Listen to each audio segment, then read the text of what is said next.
Oh, thank you so much, Jidia. Jelenke father. Yes, my love to your lovely wife, Olori Musumola. Thank you for waxing this for this special tune. Thank you very much, dear. You're well appreciated. Thank you so much.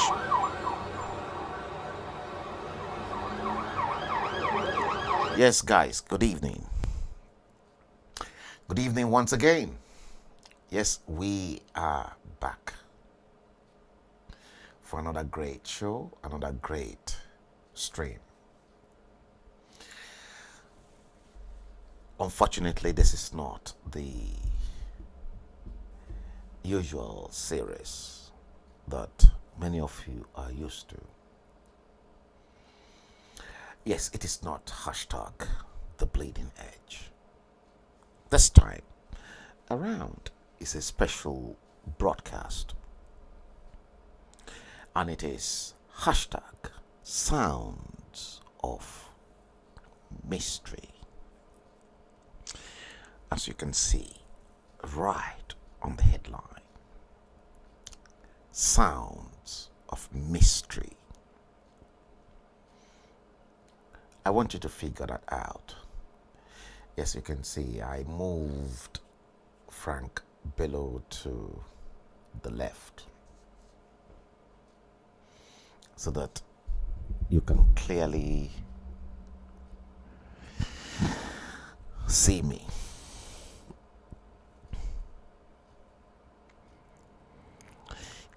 I was on earlier on today. The mic is too close to my mouth.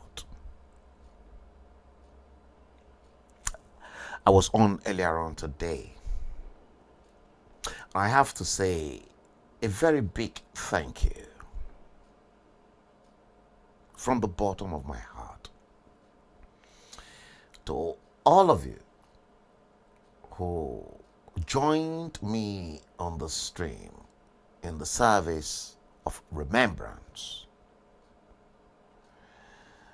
for the late Chief Obafemi Awolowo, who died exactly, he was buried exactly 35 years ago in Ikene, Remo, Ogun State, in Odua land.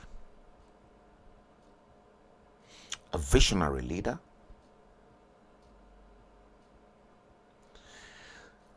a leader that the entire Western world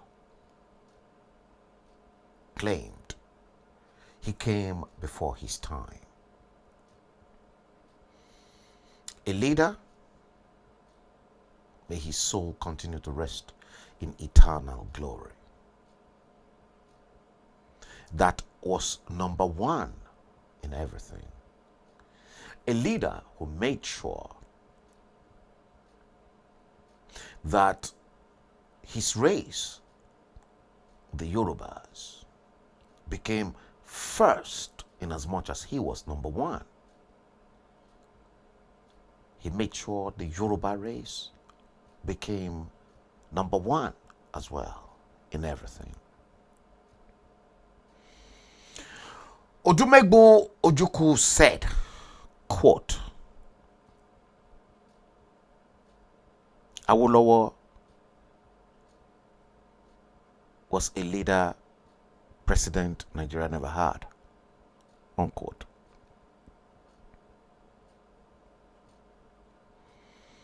Many attributed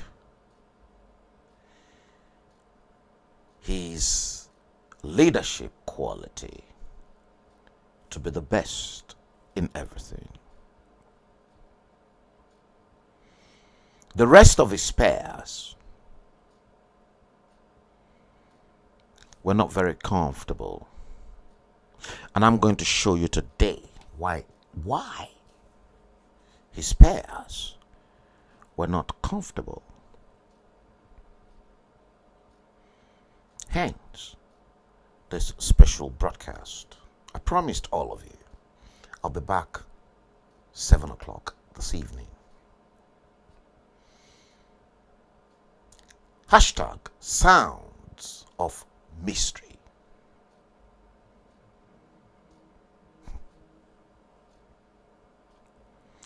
Sounds of mystery. Figure it out. Yes, I'm going to acknowledge each and every one of you because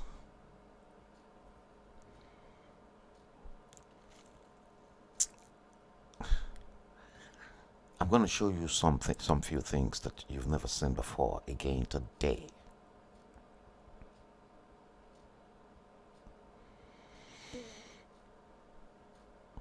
And I've carefully prepared my presentation. It is the 9th day, Monday, the 9th day of the 5th month of May, 2022. The very day the late Chief Obafemi Awolowo was committed to Mother Earth. Exactly this same time, I streamed a show. Incidentally, I will have to replay the show for you because Facebook reminded me.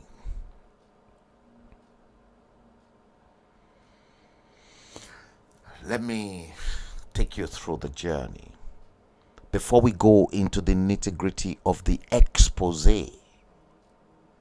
Many of you don't know this. And these are some of the information that were not documented. Did you get this? It is not recorded in history.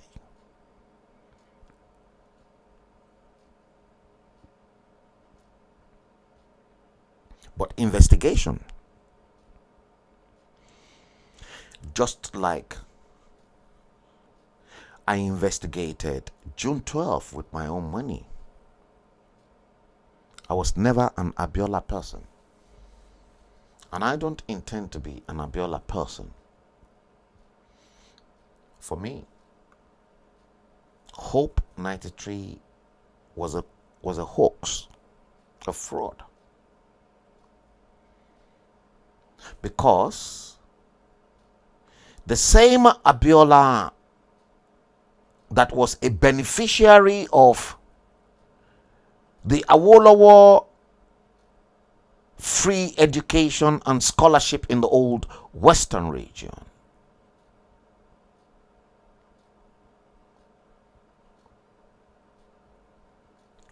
created a mess. And sidelined with the Ajagorus, the Fulanis in the north.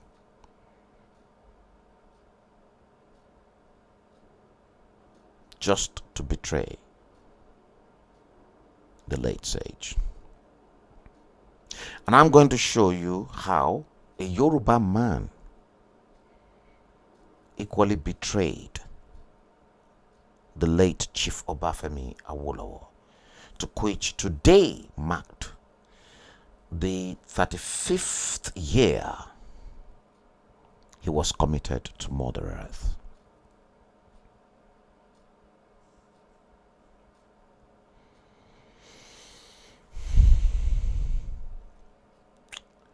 Before I do this,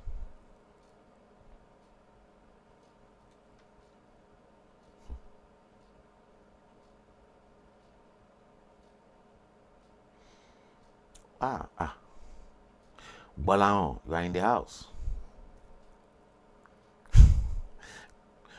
My friend Bolao is in the house.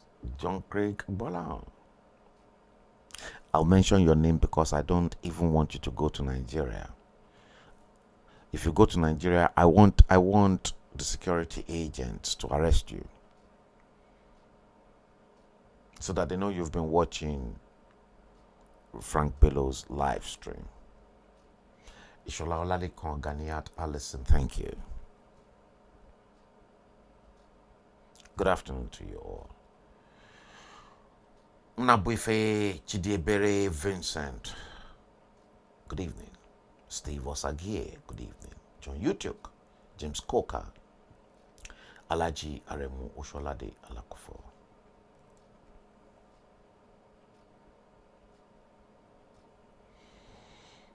Yeah, I support each and every one of you. Those of you that I can pick up your comments. If you don't comment, I won't be able to spot you.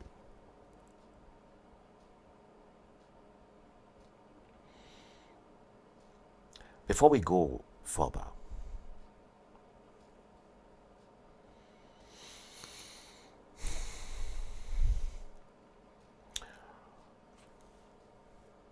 look at the screen behind me.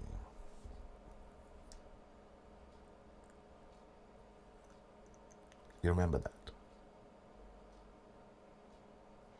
This was in 2018. Yeah, 2018.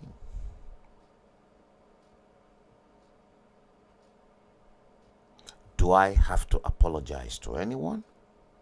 The answer is no. I don't have to.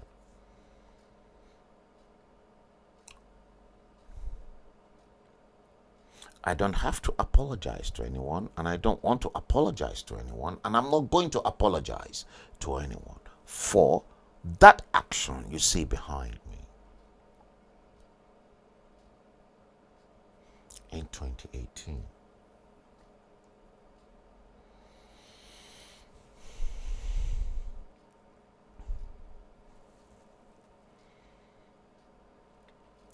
Let's go into this. I want you to watch this before we go into the nitty-gritty of what we have to say. Watch this clip of Aisha.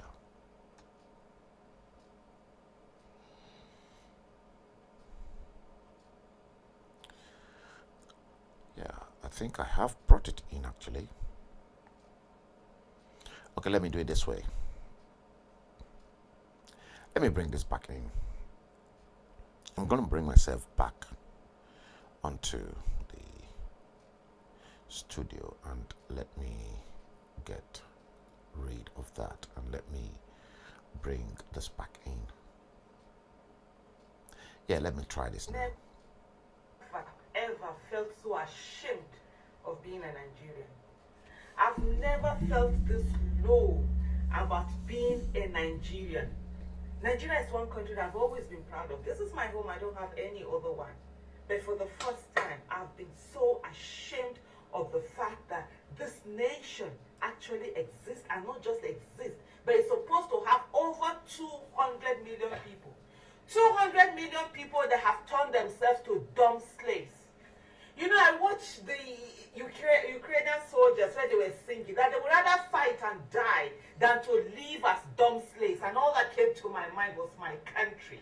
My country and my people. We have turned ourselves to dumb slaves. People that should be in jail are the ones running around looking for to be the president of our country. People that should be in jail, that should never, ever, ever be allowed anywhere near power, are the ones who are deciding what our future will be like. And guess what citizens are doing? They're busy complaining. They're busy praying to God, doing nothing and praying to God. These politicians are running all over the country, working so hard, going to Mecca, going to Jerusalem, going to churches, going to mosques, going to shrines, going to everywhere to ensure that they get into power and continue to enslave the people and continue to give bad governance. They are not sitting down at home and simply praying to God that things will work. A woman gave birth in captivity, and it's not an issue in Nigeria. We simply have moved on. Soldiers are being beheaded, and it is not an issue in Nigeria. We simply have moved on. Or we are looking the other way and praying that we don't become victims while doing nothing. What kind of people are we? Every time you're sitting down exchanging WhatsApp messages, you are sending WhatsApp videos, you sit down in your corners, you're talking about how things are not working, or how this and that. You have not only enslaved yourself, but you're going to enslave your children, your grandchildren, and your great-grandchildren. Aren't we ashamed of ourselves? Can we just sit for a moment as a Nigerian, sit for a moment, let us be ashamed of ourselves. That in our own country, a pregnant woman was taken away. A pregnant woman was taken away by terrorists. She has delivered within terrorist captivity. And yet it is nothing. It is not election matter. None of these people who are saying they want to be president are talking about this thing. All they are talking about is their form, consensus, and this and that. We don't matter. Even if they want to make us slaves, must we allow ourselves to be made slaves? Some Nigerians are busy talking about 2015 election. When 2019 election have passed, 2023 election is by you. But looking at you, staring at us, we would rather sit down and not do nothing and not do anything. Sit down and romanticize the past while doing nothing about the future. Sit down and be talking about 2015 election when they are going to enslave you again with 2023 election. 2022 is looking so similar to 2014 that it's so scary. All of these atrocities are being done, and yet they are not electoral issues. If you don't make them election issue, who is going to make them election issue? The people that are coming, that want to be your president and whatever, they don't care.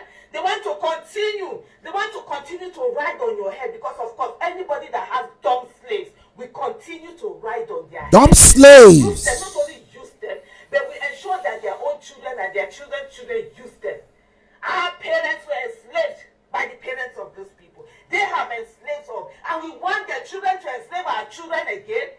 Are you not tired? When they ask you to come and do something, you say you can't do anything, but you can sit down and send WhatsApp messages. You can talk. You can talk about how Nigeria is not good. Nigeria is not good because you aren't doing anything. Because you have not stood up to say that you matter and that you are deserving of a country that fits you. You are ready to be like a slave in your own country, while few people are running around. This is the time that Nigerians as citizens, we have power. This is the time for you to use your power. This is the time for you to come out and ensure that these people do not get away. A woman is in captivity. She has just given birth in captivity. People were taken away over a month now. Nothing is being done about it. You think they don't pray? You think you pray more than they do? I've said it before and I'm going to say it again. Being a victim in Nigeria is no longer a matter of if, it's a matter of when. When will it be your turn? Are you going to sit down and do nothing? Yeah. This is the time for you to your turn become the president of your country. It's going to come. It will affect your family. This is the time for you to decide. It could be your turn as we are talking, or your turn tomorrow. Who becomes your state House of Assembly member, and you're here sitting down and doing nothing and feeling hopeless. This is the time that you have power. This is the time that that power that belongs to people is in your tongue, and you're supposed to use it. And what are we doing? Busy talking about nothing. Busy blaming each other. Busy insulting each other. Busy fighting each other for people who do not care. They don't fucking care. About you. You think if they're not speaking about the They don't fucking care about you. Captivity, that they're gonna speak to you if anything ever happens, or they care about your life. You don't matter to them. All that matters is the thumbprint, and they're going to buy it anyways. They will use your money to buy it. They will use your collective wealth to do it, and you're sitting down fighting each other when you should be God working together to ensure that only people who are deserving of power, people who think you matter, that will get there. How do you wait for people who do not think you matter to be in power, and you also make yourself not to matter? Think about it. Stop sending WhatsApp messages. That's not what your job should be. Your job should be coming together, uniting, bringing out your little change. Who are the people who have competence, character, capacity that are running for office? Donate your 1,000. Stop saying you can't do anything. Just say you don't want to do anything because you want the status quo to continue. You want corrupt people in position so that your own corruption will be hidden and you will continue it. Or one day you are aspiring to be there. Let's stop that. Aisha, thank you so much. I commend your courage for being outspoken in that Tamboroba Shegemutumu Banzani of a country called Nigeria. Shithole. And some people, like my very good friend John Craig Balao, still believe, as a Nigerian, Balao, because you're tuning into the show, my friend Yala Yawo, it may I tell you so later. Then Bolao, John Craig Bolao is my good friend. You know, in your hearts of hearts, be truthful to yourself, because you have God Almighty to account your life to.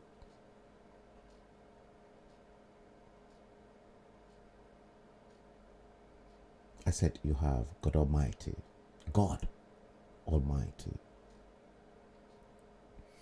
I'm scared of no man. The only person, the only being that is uncreated that I am afraid of is Jehovah God, the maker of all things, the I am that I am, the greatest architect, the finest mathematician,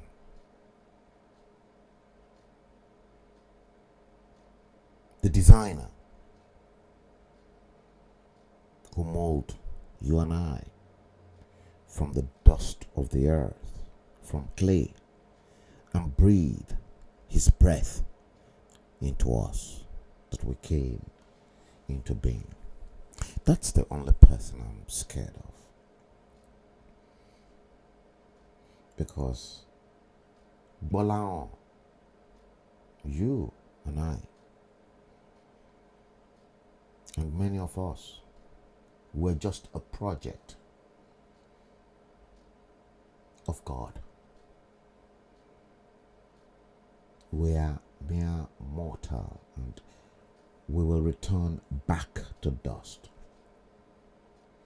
Today, they celebrated the exit of Baba Obafemi Awolowo. 35 years exactly today that the late sage was committed to Mother Earth. Dust to dust.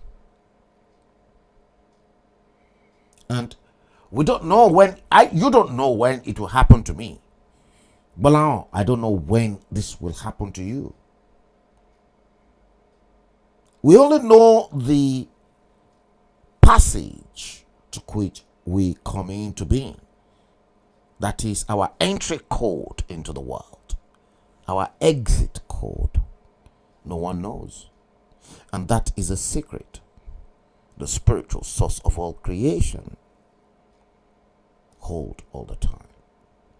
And that secret is what many of the Tamboroba Shegemutumu Banzani politicians who maroon themselves as your leaders don't take into account. We come with nothing, and we will surely return back to our maker with nothing.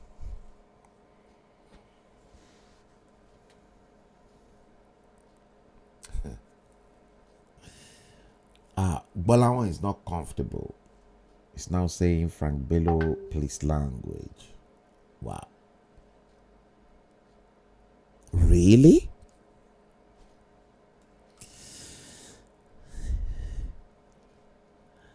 Bolawan aṣọ tiẹ̀ lag o lẹ́mìí. Mo lérò pé o lẹ́mìí ni kẹ́. Àbá mo lérò pé o lágbára débẹ̀ yẹn ni náà. Àbá. Ṣé òun wà mí ní àbí o kàn bá mi ṣeré? Mo mọ̀ pé òun ṣeré ni. Òun wà mí ni. Bukola Odufadering Olusanya, welcome to the stream. You're watching the stream from the west coast of the United States in California. Alaji Aremu Sholade Alakufo Uche Timothy Eluma. Bolahan dominated the chat room for a while. Ishola Olalekan, Ganiat Allison, Steve Osagie, Nabuife Chidiebere Vincent. Nice to have you guys. Others will definitely join us.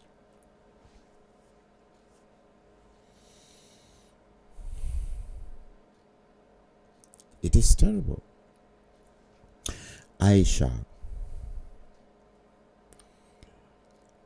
since 2018, look behind you. I saw it coming.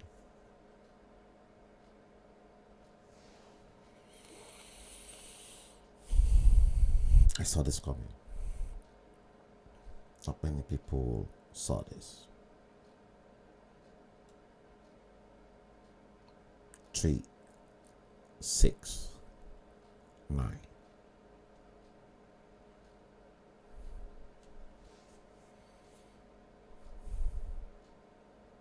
Three, 6, 9.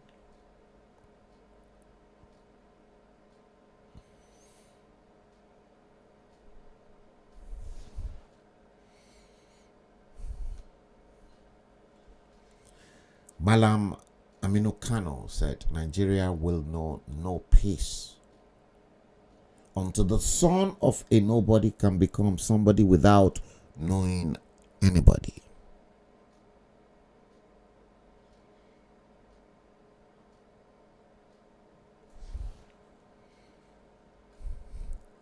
Was Malam Aminu Kano right when he made the statement?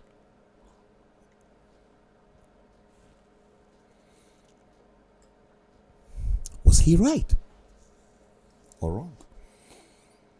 Is Nigeria at peace? Is the son of a nobody becoming somebody without knowing anybody? One of the greatest politicians that I admired so much, and I never saw him as a northerner, Malam Aminu Kano. May his soul rest in peace. See, I will never talk bad about the dead in the grave who committed their entire whole life for humanity. Unlike the scumbags, the Tinumbus, the Gbajabiamilas, the Ahmed Lawan, the fake dodgy latex Muhammadu Buhari, and all this damn lot in front of your screen, alive and dead. Those that are alive will never see or meet the face of God. Those that are dead amongst these leaders in front of your screen, may their souls rot in hell.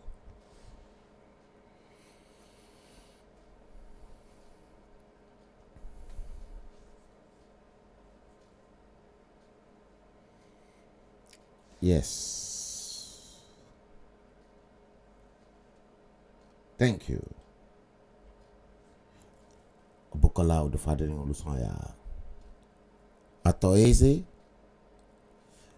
let him rot in hell fire.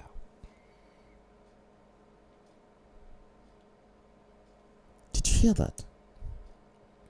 Atoeze, may your soul be consumed in hellfire by Satan.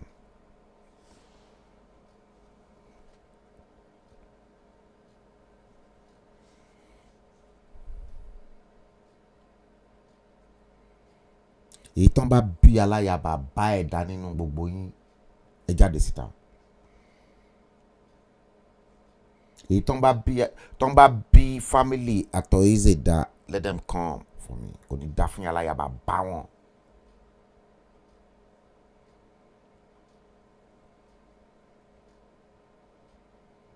You think it's a joke? I am not Sunday Igboho. I am not a politician. I have not made money from politics.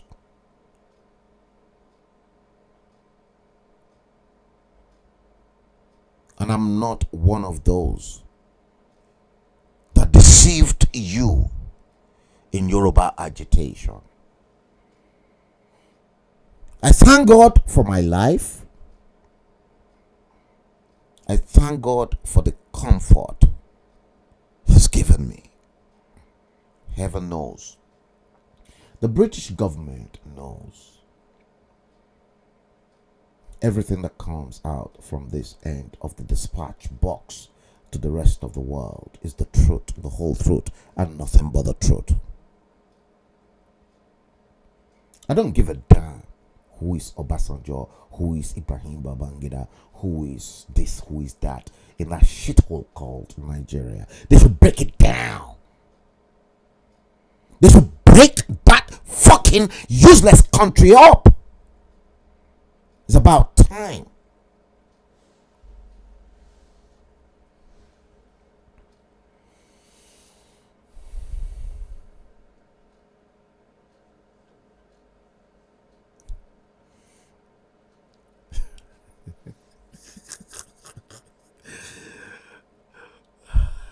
Below.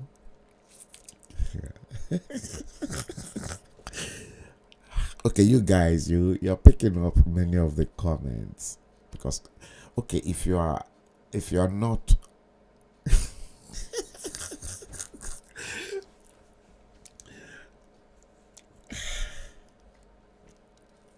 Bolao, my friend, is reminding us guys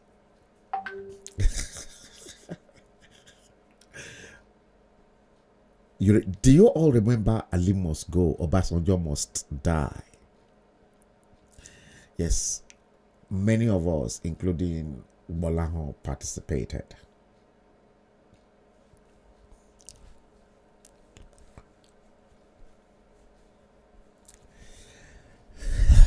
Ali must go. Ali was a military federal commissioner for education in Obasanjo's military junta, whilst he was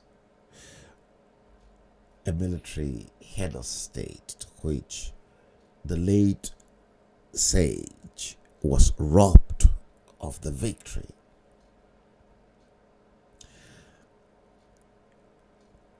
And we all demonstrated. So my friend Bolahon is now reminding us to say, Frank Bello, I was ringleader of Ali must go, Obasanjo must die. Yes, he was. No doubt.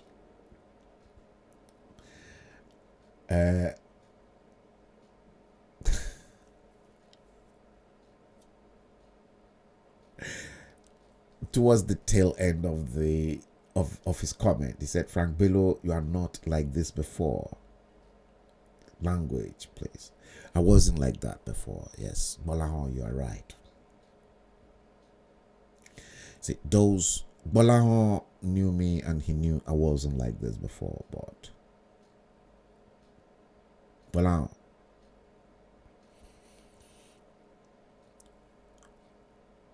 conditions and circumstances can make people to change their perception of life. I've been very conservative and very reserved. And I like to be a very, very quiet, silent person. Well, you know. But the hopelessness, the nastiness,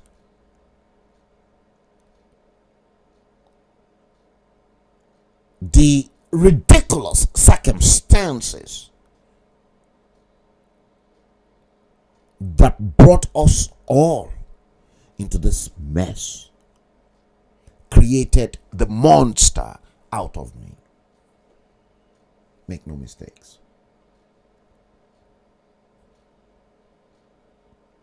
I've been hiding the satanic part of me, but all these moronic elements that I thought, oh, let me give them some time. Ẹ jẹ́ kí n fún wọn ní àsìkò, ẹ jẹ́ fún wọn ní àyè. Bóyá wọ́n lè yíwà wọn padà, bóyá wọ́n lè yí àwọ̀ wọn padà. Ká tún bẹ̀rẹ̀ sí ní tutù láti ilẹ̀. Ṣùgbọ́n mi ò mọ̀ pé àwọn olórí burúkú olóṣì ẹ̀dá ni mo ń bá dì. Àwọn tí ìyáláyà bàbá ńlá bàbá wọn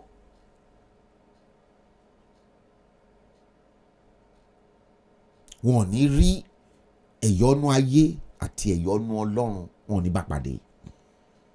Gbogbo àwọn ọmọ tí gbogbo wọn bí pátápátá nílé ayé yìí, ayé máa kọ̀yìn sí wọn, ọ̀run máa kọ̀yìn sí wọn níbi ṣe ń sọ̀rọ̀ yìí.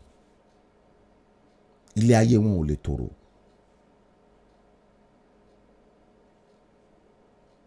Because lórí òdodo ọ̀rọ̀ ilẹ̀ káàárọ̀ òjíire, ẹni tó bá jẹ́ ọmọ káàárọ̀ òjíire òtítọ́ àti òdodo tí ò ń ṣe ọmọ àlè, wọ́n á mọ nǹkan tí mò ń sọ.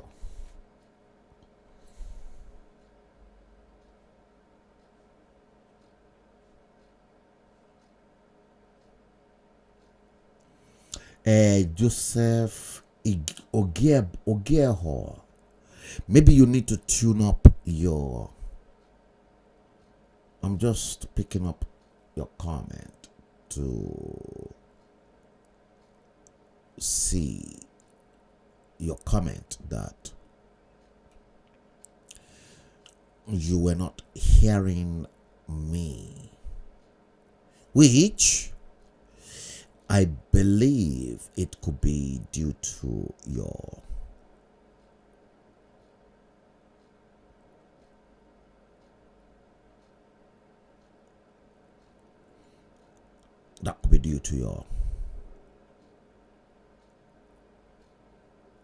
handset, because the mixer is working perfectly well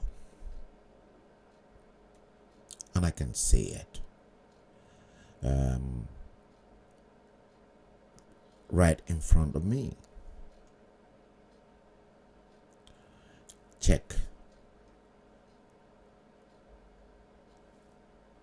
your. Will somebody please give me a thumb up? Ide Kelvin, good evening. Could you please, Esther Iwetuga, please, could you please give me a thumb up if you can hear me loud and clear? Because someone is complaining that I should increase my voice. And it is quite high from the mixer.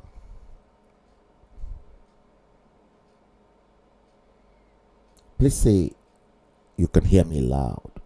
I can see thumb up love flying.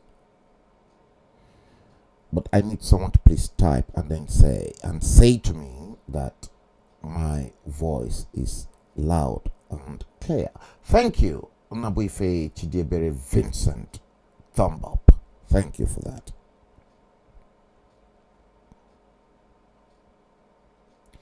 Voice is okay. Steve Osagie too said voice is okay. So you might have to check your volume, Joseph. Check your volume. Yes. Aisha. The video you watched.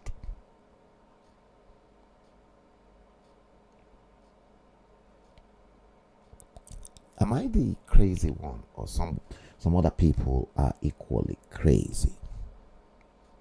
Am I? No, I'm not crazy, and you are not crazy either. We all saw this coming. Guys, it is not the usual series, The Bleeding Edge. This is a special one. Hashtag Sounds of Mystery. See, I've confused you. Aisha, to whom you listened to her video clip, it is Sounds of Mystery. Soro Soke. Aisha Sorosoke. Sounds of Mystery.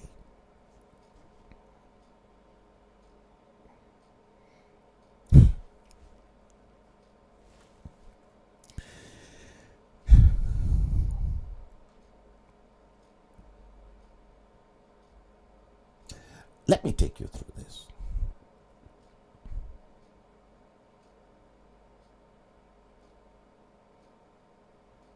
Look at this.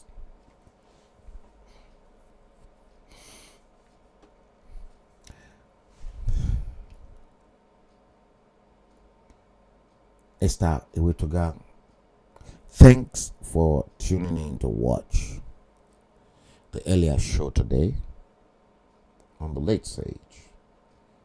And what we're discussing today, this particular hour, is not the usual hashtag The Bleeding Edge, but hashtag Sounds of Mystery. And what you're looking in front of your screen right now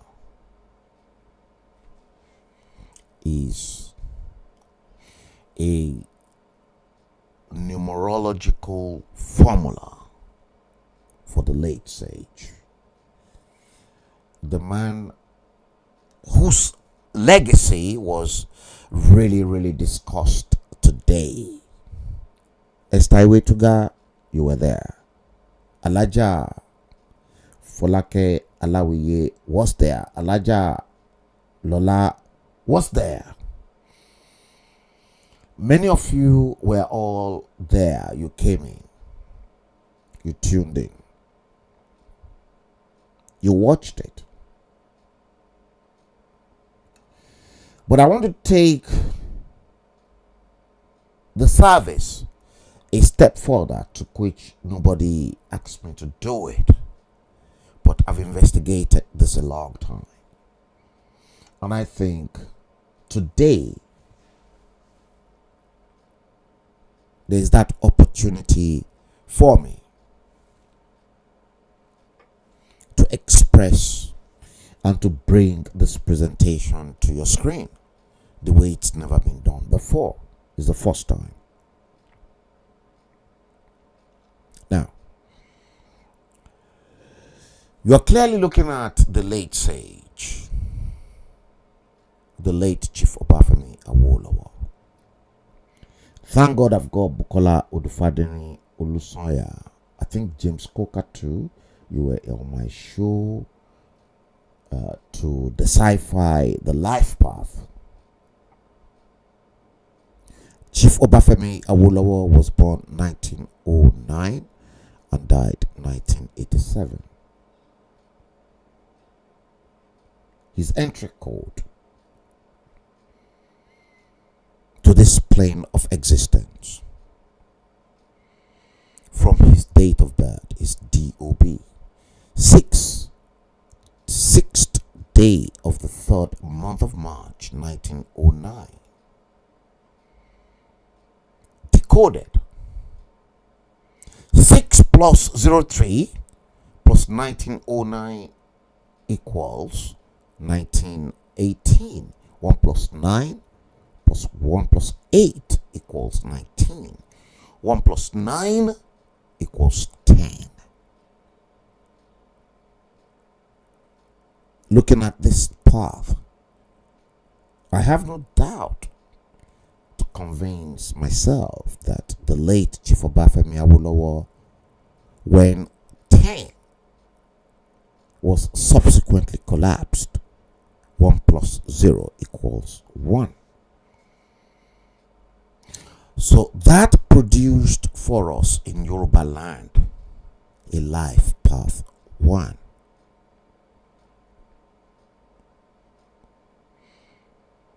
Was this a coincidence as well? That despite the fact that the late Chief Obafemi Awolowo was a life path 1, he made sure in his lifetime that everything in Yoruba land was always first. Awo the first television station in Africa, first skyscraper in Africa, Liberty Stadium first.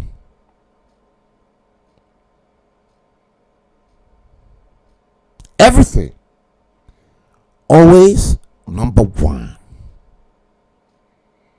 Now, based on this life path of this unique individual whose exit was celebrated today, 9th day of the 5th month of May 2022, 35 years he was committed to Mother Earth. We're going to decode that as well.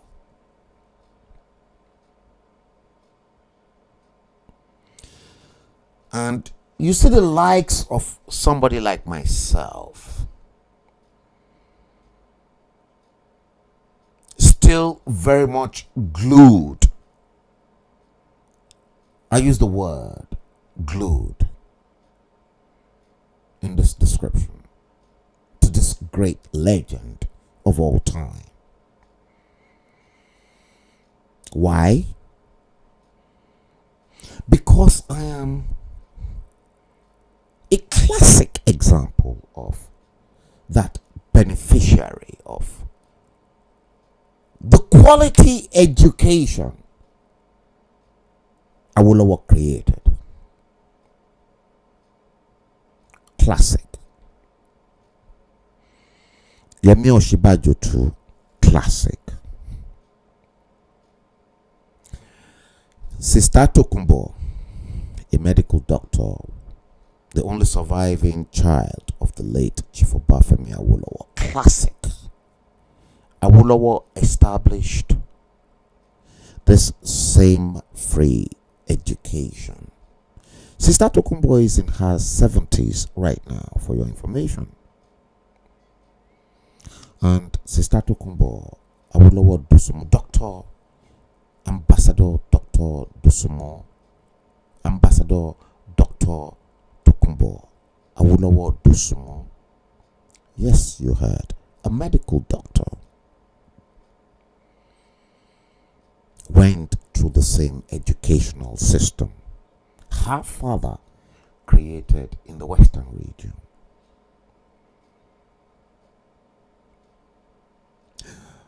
The educational system Awolowo created, he made sure he passed even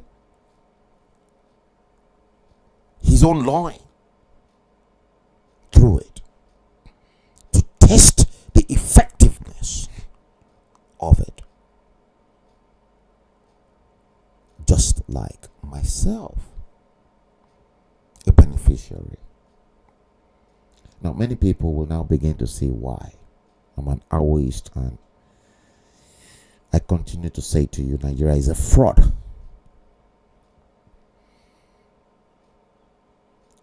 For me, Nigeria does not exist in my own dictionary. It's dead, long time, and I'll prove it to you. Educational system Awolowo created, he subjected his own children to it. His children went through the same system too. Let's come down to Tony Blair. Tony Blair, our former Prime Minister. I'll never speak evil of any British Prime Minister, not even the late Margaret Thatcher, not even Sir John Major, not even David Cameron, talk less of the incumbent Bojo, Boris Johnson. Oh. I'll never speak evil of them. It's not worth my while. Just like Awolowo put his own children through the same education he created in the old Western region, so also Tony Blair did in his own time. Listen, I said take Iraq out of my own dictionary with Tony Blair. Tony Blair, with all due respect to him, should have been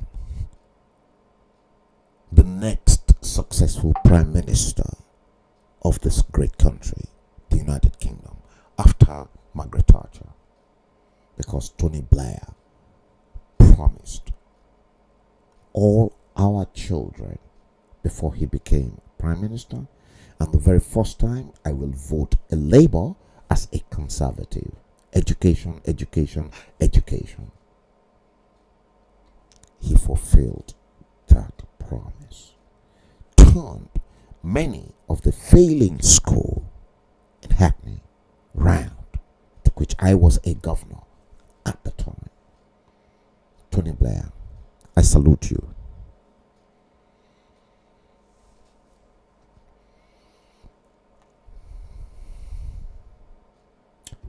minus Iraq. Don't get me wrong.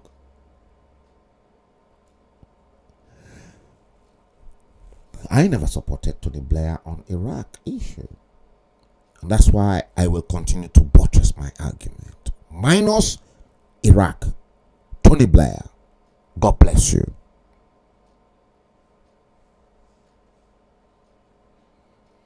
I'll never speak evil of my prime ministers. They look after us. They look after our children. Unlike your shithole Tambaroba idiots who marooned themselves as politicians, as leaders in that shithole country called Nigeria.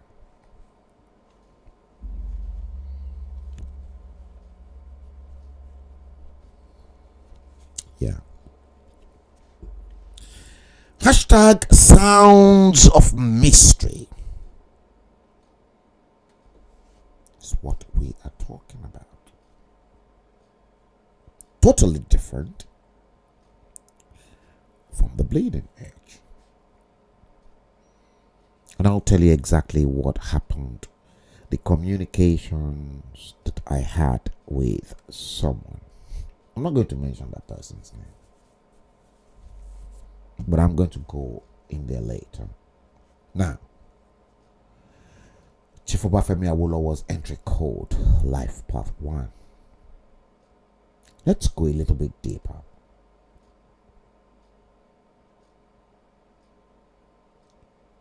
Today is the 9th day of May, 2022. Awolowo's exit code 95-1987. Collapse that. You get 6 plus 5 plus 1987. You get 2001. 2001 equals 3. Exit code 3.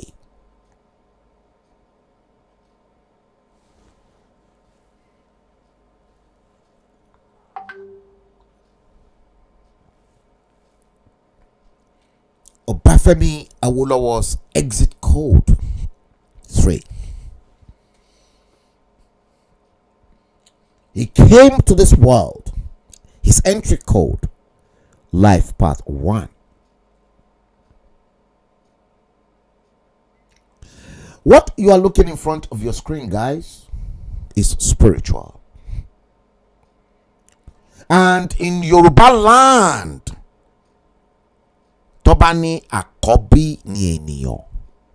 Akobi, what is Akobi? Akobi is number 1. So, for Awolowo in his generation and his time, when he was born, Akobi ni. It is there on his entry code.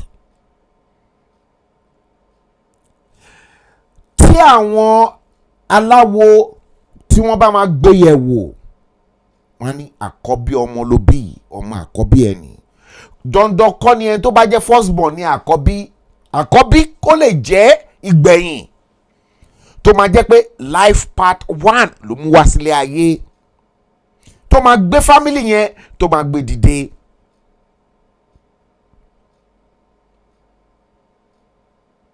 Irú ẹni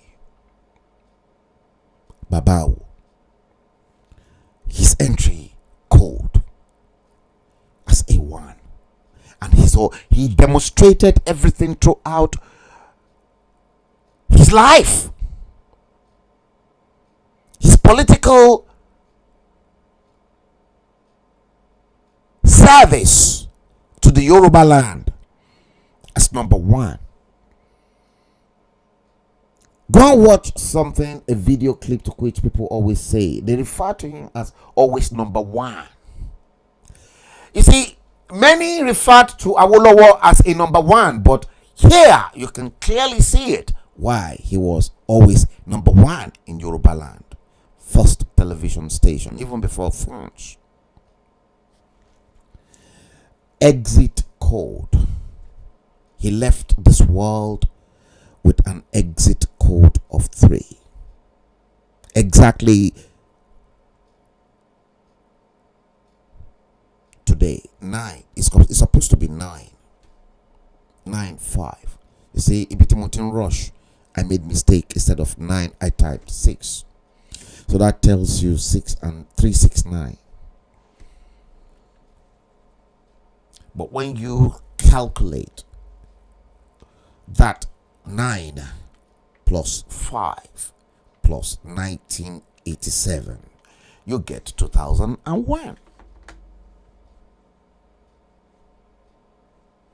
Exit code 3.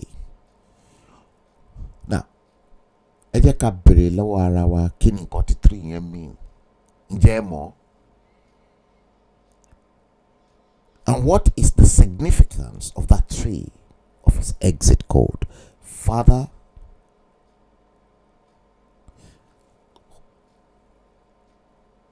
Ewudadao, he came as a life path 1. He exit as a life path, as an exit code 3. Father, Son, Holy Spirit. Baba, Womore, Omo, Wiyare. Iya can be said to be the Holy Spirit, because mother, birth, everything. Mother always give birth to everything spiritually. 3. You've never seen this before, aren't you?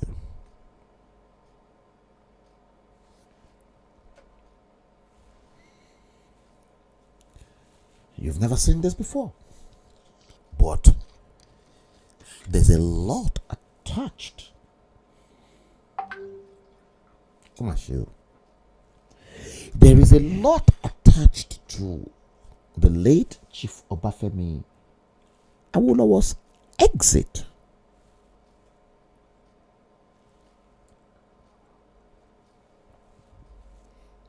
That has not been recorded. It is not on record.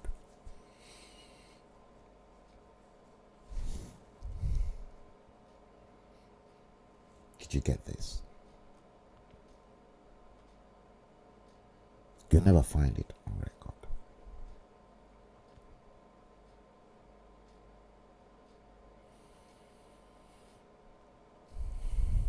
No, you won't find it on record.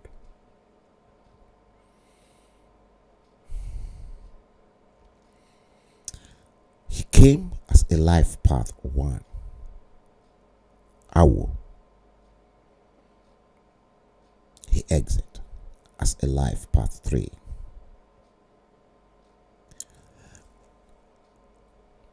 Trinity.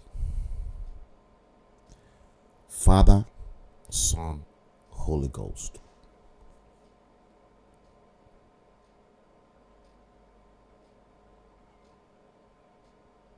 Based on the date decoded.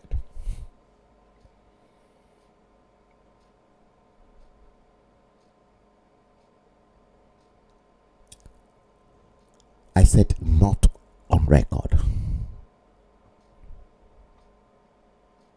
And please don't quote me, not on record, but my personal findings and investigation.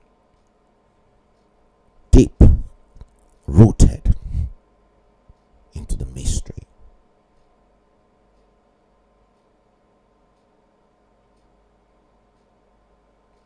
That is why it is sounds of mystery.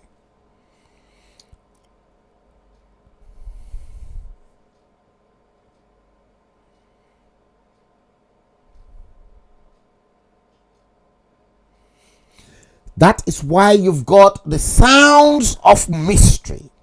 Hashtag sounds of mystery. There's a lot of mystery wrapped around the late Chief Obafemi Awolowo's death.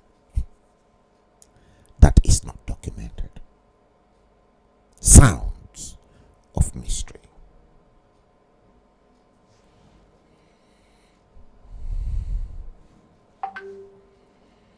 I can't take this call. I hate when I'm streaming and people keep calling me when I'm streaming, especially on Facebook. You want to contribute, the line is there.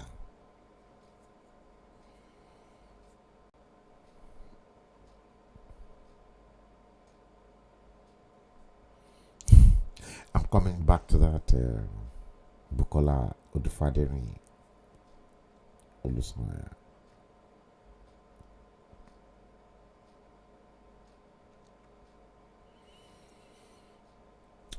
Sounds of mystery is exactly what we are talking about.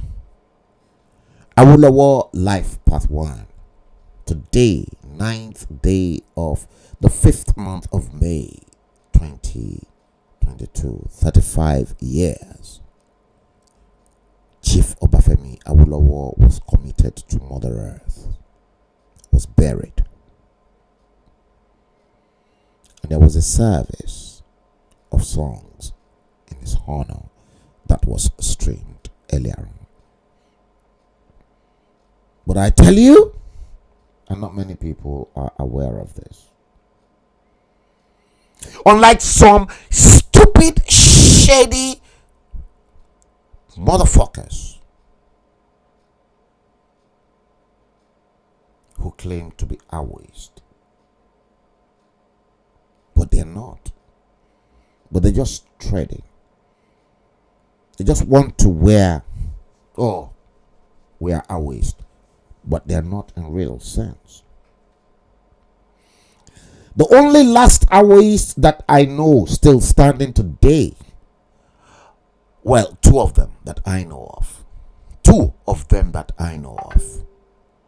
They're very, very old. Pa Fashionati and Pa Ayo Adebanjo. Those are the two remaining Awoist standing.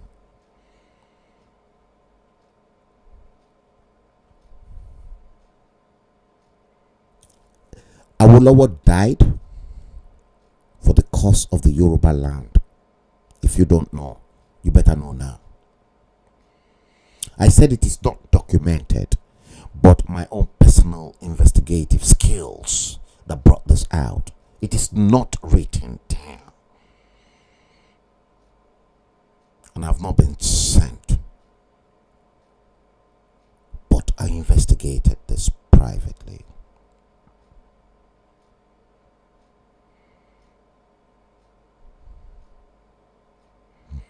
Ibrahim Badamasi Babangida told Chief Obafemi Awolowo to behave like a man. Let's break the camel's back. In other words, commit suicide.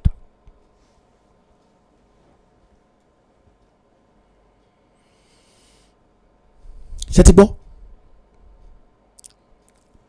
Awolowo ó kú torí ìjà ilẹ̀ ọmọ Yorùbá, because ó fẹ́ gba ilẹ̀ Yorùbá kúrò nínú Nigeria. He died what? Let me bring this back. Mo ní káwọn èèyàn máa ti ọwọ́ bọ̀ mí lẹ́nu sẹ́ẹ̀. Gbogbo àwọn tó bá fẹ́ ti ọwọ́ bọ̀ mí lẹ́nu máa yán ká gbogbo yín kọ̀ọ̀kan, kò ní dá fún yàrá yàrá báyìí. Ẹ̀yà wèrè ni.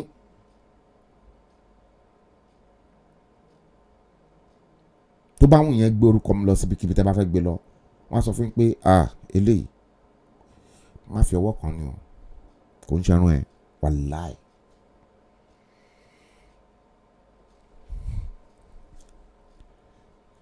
He died 1987.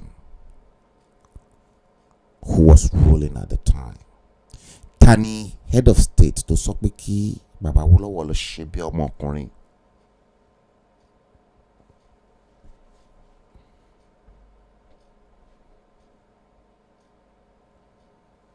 Babangida.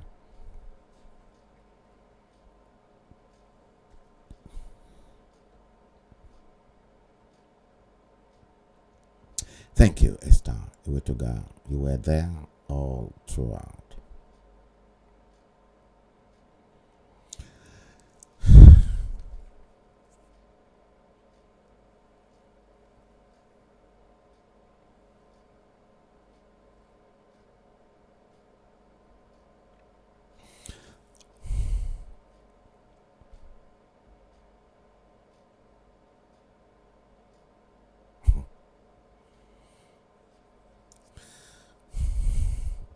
I'm still coming back to you. I'm just in spirit.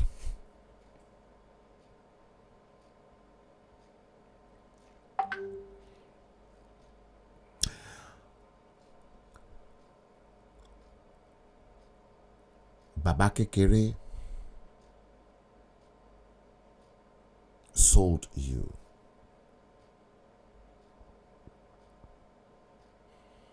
Latif Jakonde sold the Yoruba people to Babangida.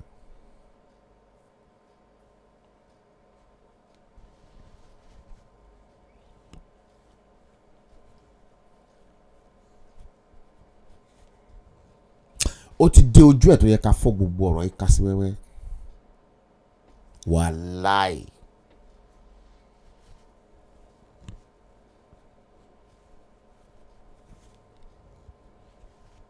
Ní gbọ́ níbi kankan ṣùgbọ́n mo ṣe investigation mi débẹ̀ níṣẹ́.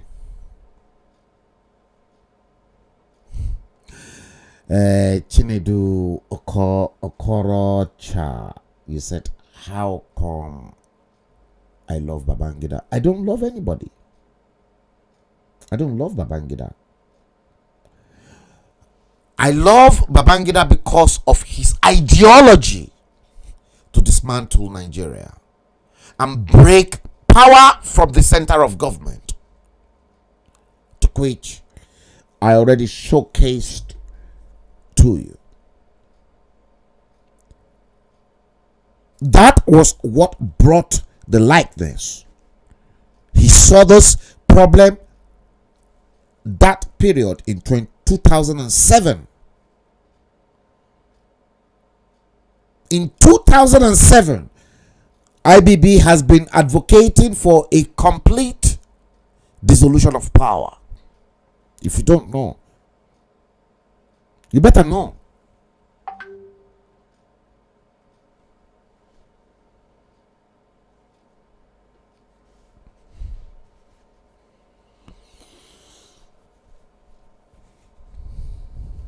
Maybe what I've just said will put your mind to rest. Since 2007, I'm not too sure if Bolahon is still there. Bolahon, John Craig Bolahon, my friend and myself, we were both together inside IBB Vision 2007 in the UK. And it was that manifesto of devolution of power. The power at the center of government is too powerful. It needs to be broken down.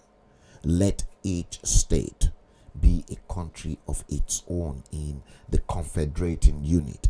Let each state have its own police. Let each state generate its own electricity, provide its own water. Let each state control their road. There won't be anything called federal road. I bought into that and I said, wow, that is exactly what true federalism is all about. Exactly like the model in the United States.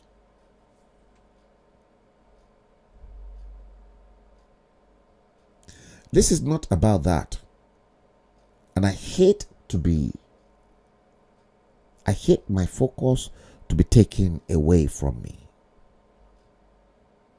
It's not about that. It's about Chief Obafemi Awolowo.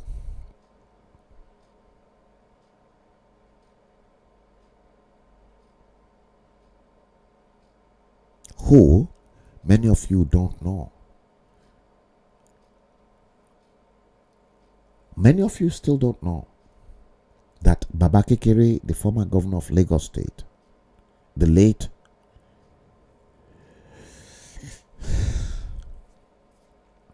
Kayode Jakonde, Lateef Jakonde, took the tape of how the Pan Yoruba group under the leadership of the late Chief Obafemi Awolowo were planning a secession of the Yoruba nation to Babangida at Dodam Barracks.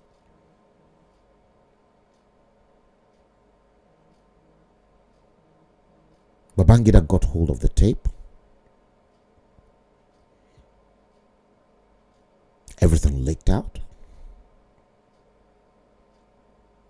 Why do you think Lateef Jakonde was never recognized? Aṣọ gbọmọ lára kò dẹ̀ jẹ́ ènìyàn, kò jẹ́ ara ayé, kò jẹ́ ara ọ̀run. You see, when everything came to shove, Awolowo cursed him. Pé kò ní jẹ́ ara ayé, kò dẹ̀ ní jẹ́ ara ọ̀run.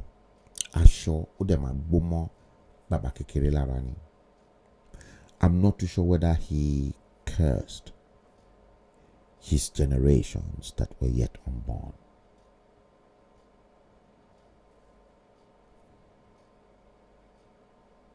But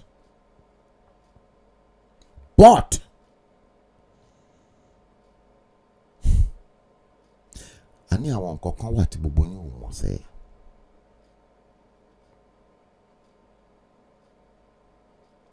IBB then told the late sage kó lọ ṣe bí ọmọkùnrin, because IBB jẹ́ kó mọ̀ wípé òun ò ní Islam bàbá Awólọ́wọ̀ pẹ̀lú another treasonable felony, because the offense was treason, to which Baba Kekere leaked everything to Babangida.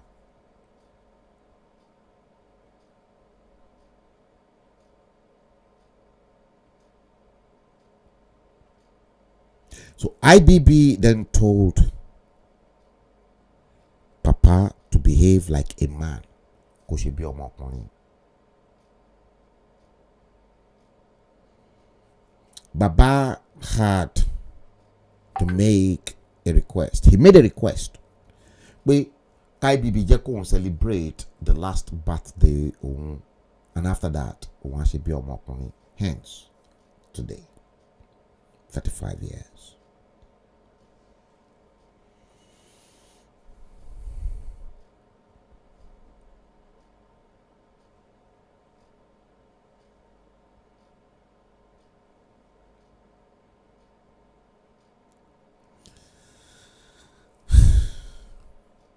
I don't have to prove anything to you, Bola.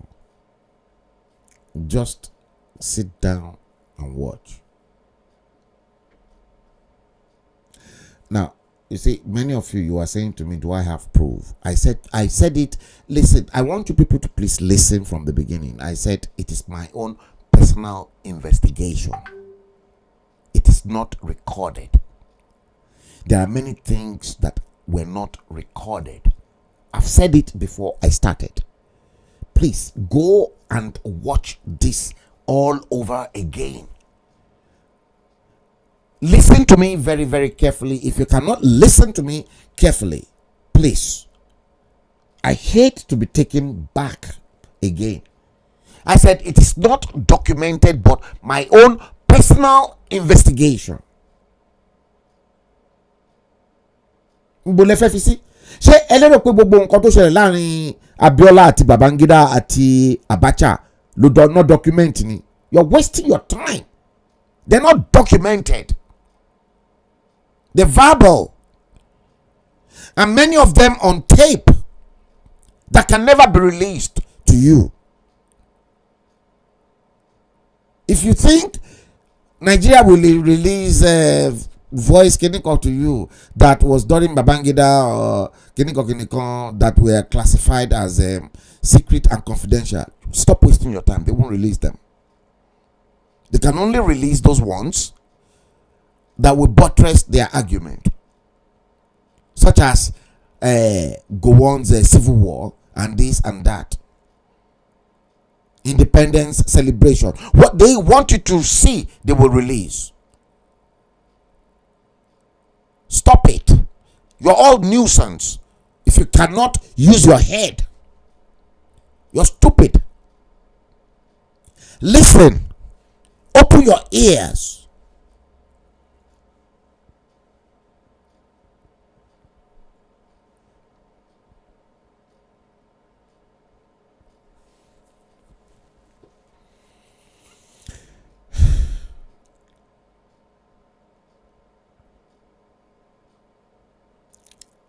Okay, let's do this.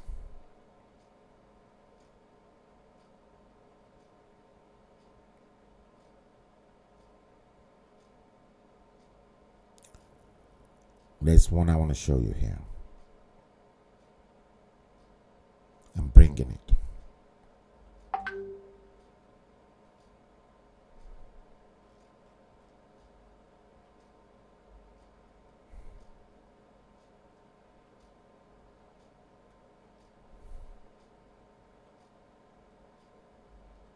I'm looking for it.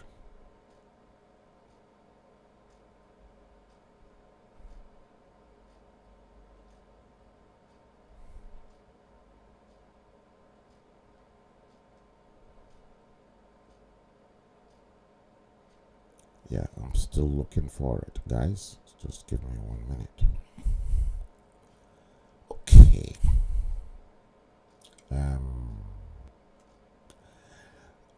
What I'm saying, if you think what you and I are discussing here is not filtering through to the powers that be, stop wasting your time. They take what comes out of this dispatch box serious.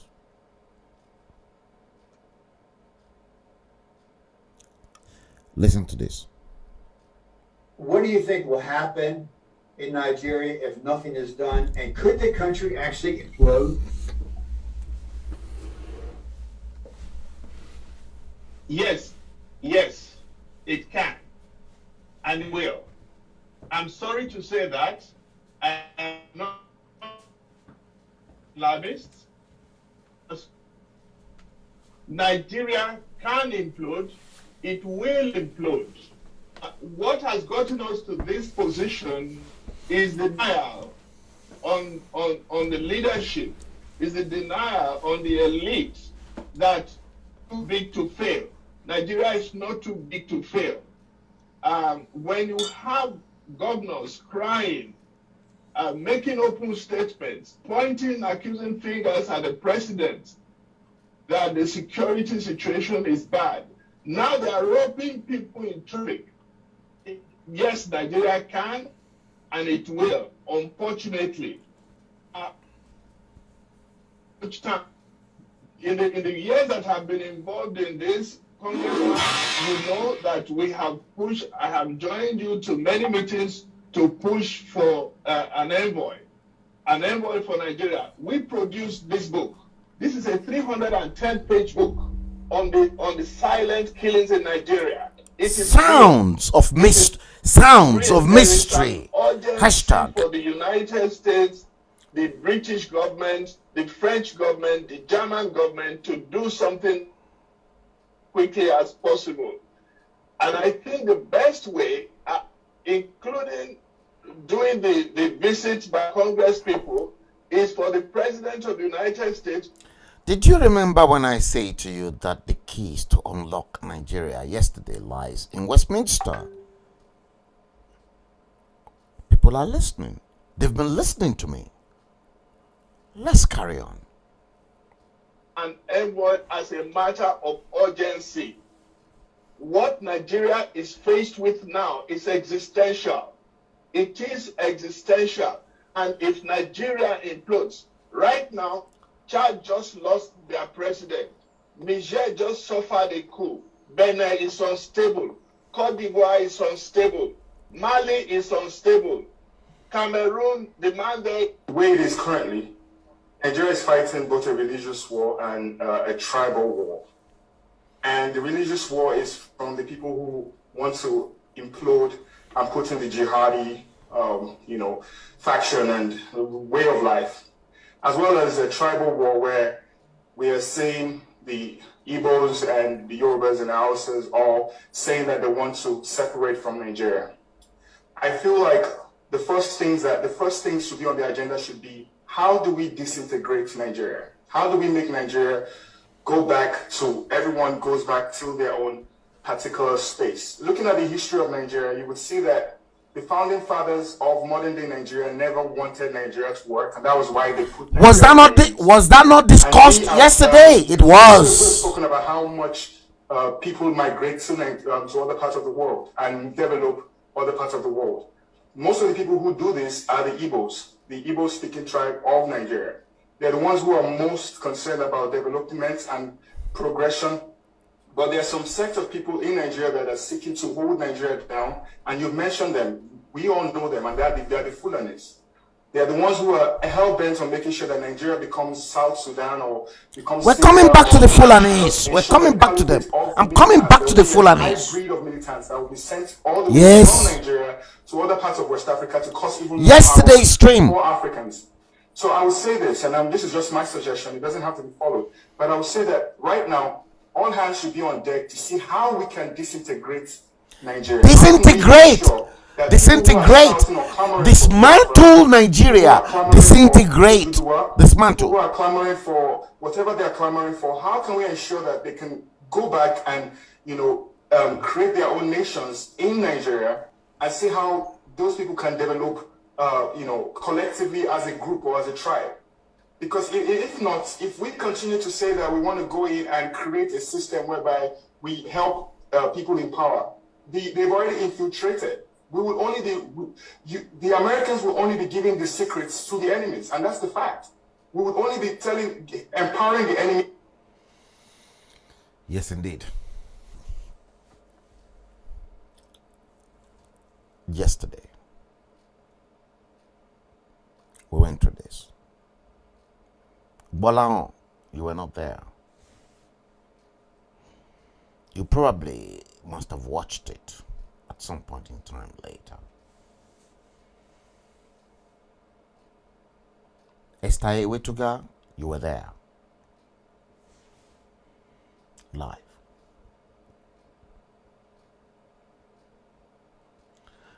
Buki, you missed it. And I'm pretty sure you must have watched it. Yesterday, we talked about this. And you honestly think they listen to all your agitators without any proofs?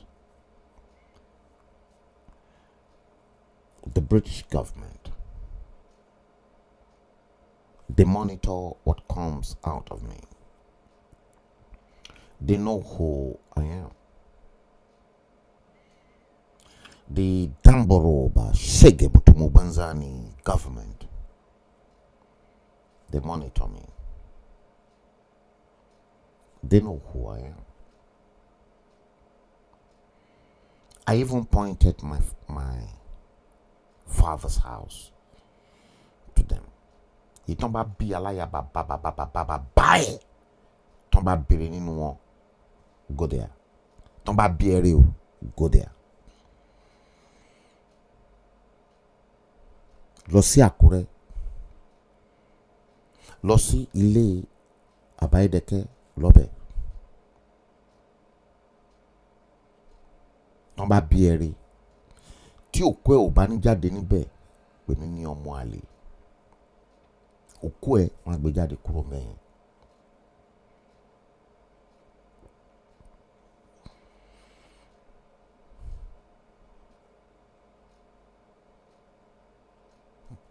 I don't proud. I'm not proud. I don't want to be proud.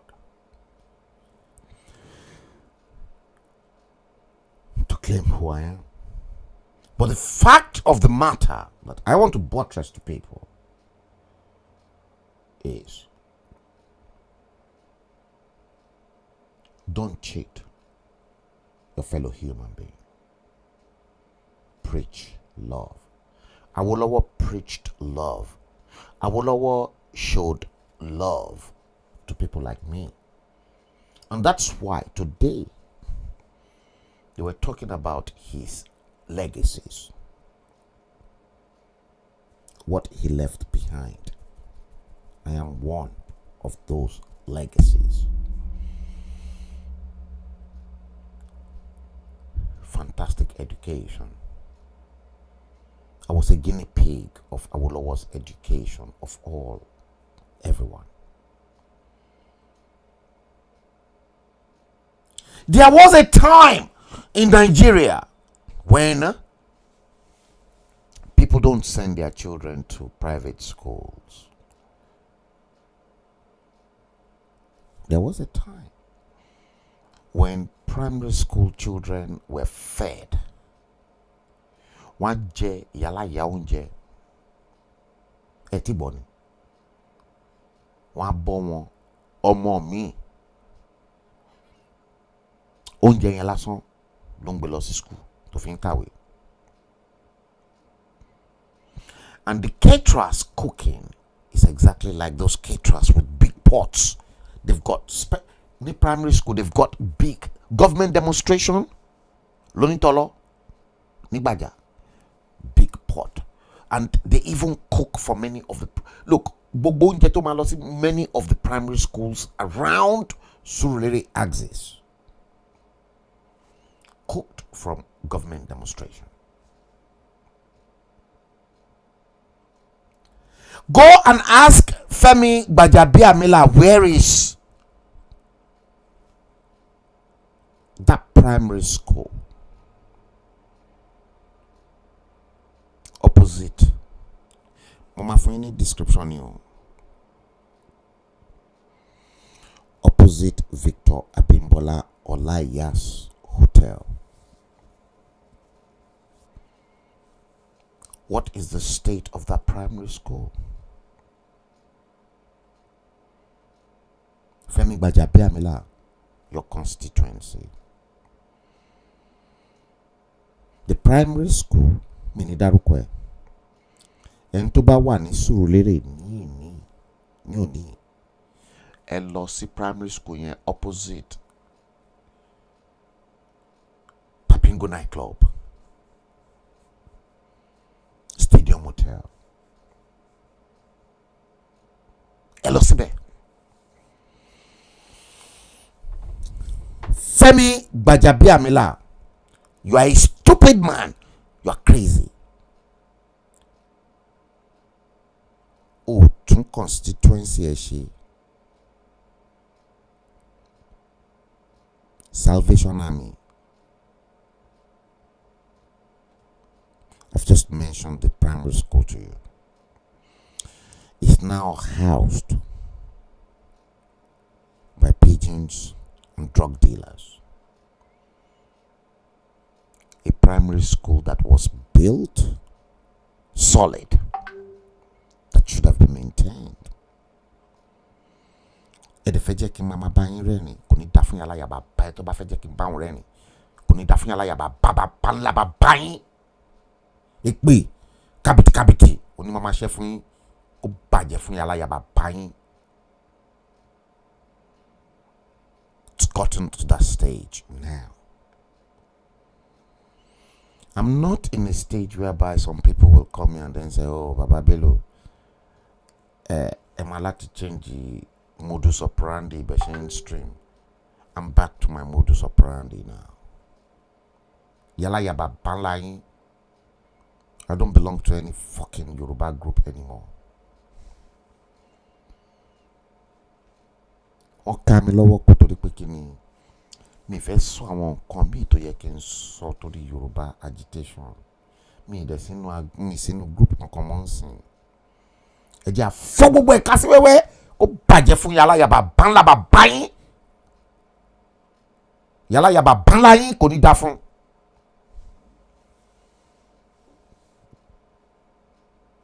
kí lẹ fi mí pè ṣé ẹ lérò pórí mi ò pé ni wọ́n ká mi lọ́wọ́ kò ní mo dẹ̀ ti tú ra mi lọ́wọ́ ká báyìí sí mo ní mi ò sínú ẹgbẹ́ kankan mọ́ because mo ń wò pé Yorùbá nation ok wọ́n ká mi lọ́wọ́ kó ẹ jẹ́ kí n rọra káwọ́ kò ẹ jẹ́ dá gbogbo ẹ jẹ́ fọ́ gbogbo ẹ̀ ká sí wẹ́wẹ́ má bá yín fọ́ gbogbo ẹ̀ ká sí wẹ́wẹ́ gbogbo ẹ̀ afọ́ táàbọ̀rọ̀ ọba ṣẹ́gi butu bò banzani kí lẹ fi mí pè ṣé ẹ lérò pé bóyá ẹran rírọ̀ lẹ́ ń bá dìlì ni kò ní da fún yàrá yàrá bá yín. This is my platform. This is my platform. I owe no responsibility to any fucking useless person. You're not comfortable? Fuck off from my platform.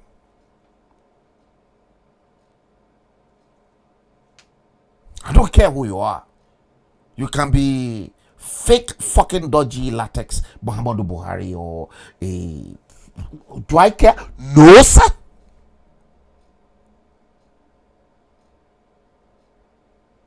No.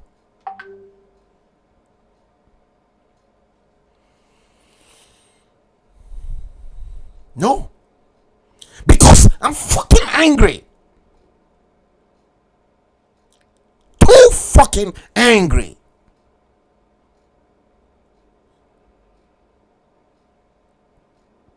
That the works our forefathers laid was fucked up by some fucking hopeless, ludicrous vagabonds out there.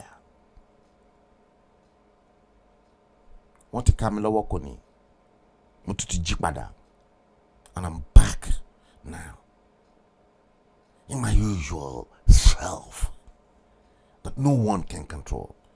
I'm not under the control of any group or any fucking damn useless person. This is me talking to the world. I want to address you and I want to talk to you. You're not comfortable? Fuck off. I don't want you here.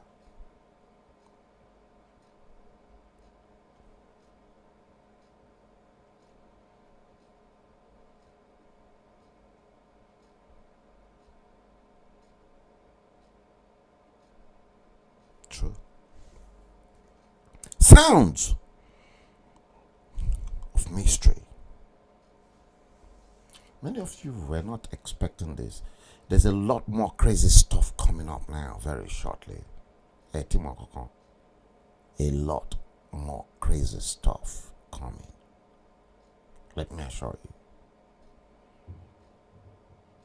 Because this time around, there's no group that can attach themselves to me. Oh, Baba Bello, you cannot say this because you're attached to this group. I don't belong to any group anymore. And I want to curse people. I want to curse the children. I want to curse the family. I want to tell them exactly if they will die or not die.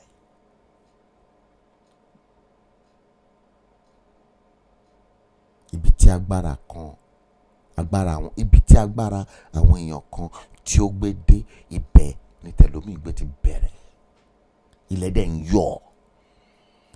Tí Bọ́lá Tinubu bá lérò pé bóyá òun ní owó, òun ní agbára. Ilẹ̀ ń yọ̀ Bọ́lá Tinubu. Gbogbo yín pátápátá ilẹ̀ ń yọ̀.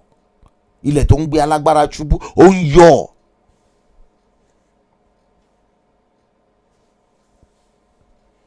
Gbogbo ẹ̀yin ọba tẹ̀sí máa kú ẹ̀ sì pọ̀ gan. Èmi ò ní bá yín lérí àwọn ọba tó máa kú o. Àwọn tèmi ní problem pẹ̀lú àwọn olórí burúkú, àwọn olòṣì, àwọn má ṣàǹfààní, àwọn wèrè tó ń dà wá sínú wàhálà ayé àti wàhálà ọ̀run. Àwọn yẹn lèmi ní problem pẹ̀lú. Wàláì tàláì smọ́bìláì. Èpè yẹn màá dẹ̀ máa wọ́n fún yín tọmọtọmọ, tẹbítẹbí, taratara every now and then. Wàláì.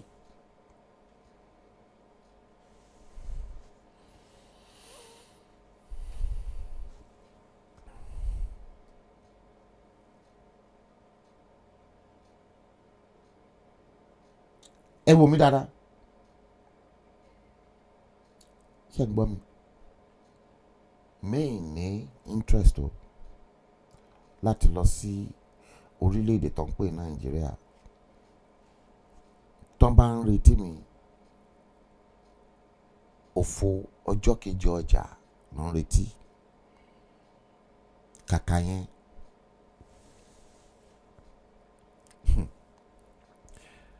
màá lọ sí àwọn ìlú mi tó ń tẹ̀ mọ́ mi tí màá gbádùn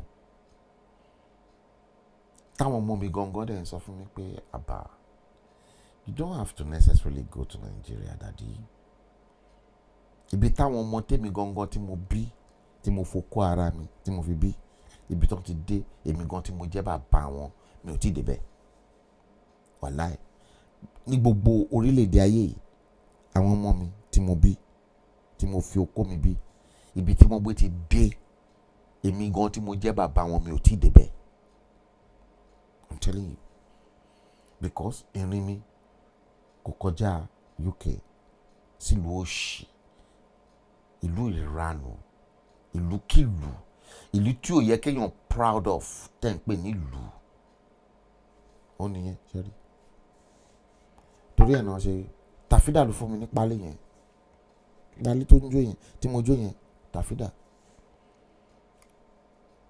ó ní UK to Lagos Abuja thinking we can still salvage a decapitated, hopeless, ridiculous nation called Nigeria. I'm not interested in that shithole anymore. Break it up. Won't let you boy. Awolowo died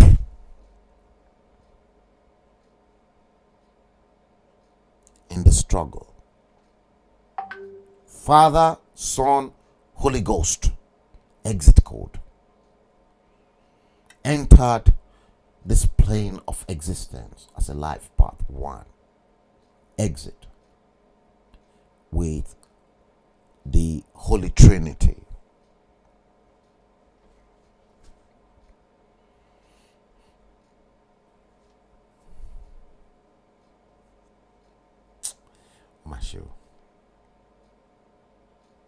Mashu.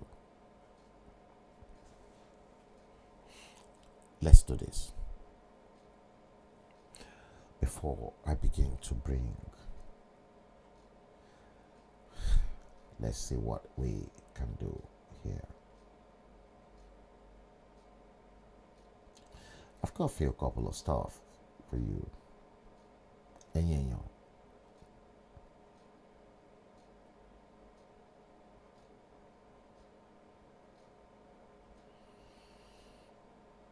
Yeah. Oh Lord God, help me. Yes, let me bring in this one. Should I do it? No, let me bring it in from. Yeah, let me bring it in from the browser here.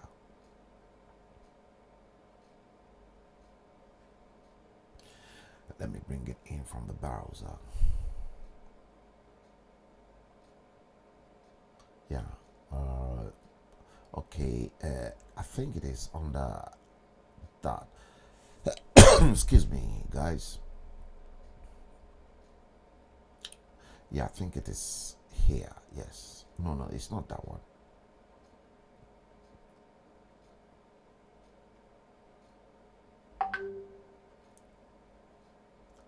Yeah, it is this one.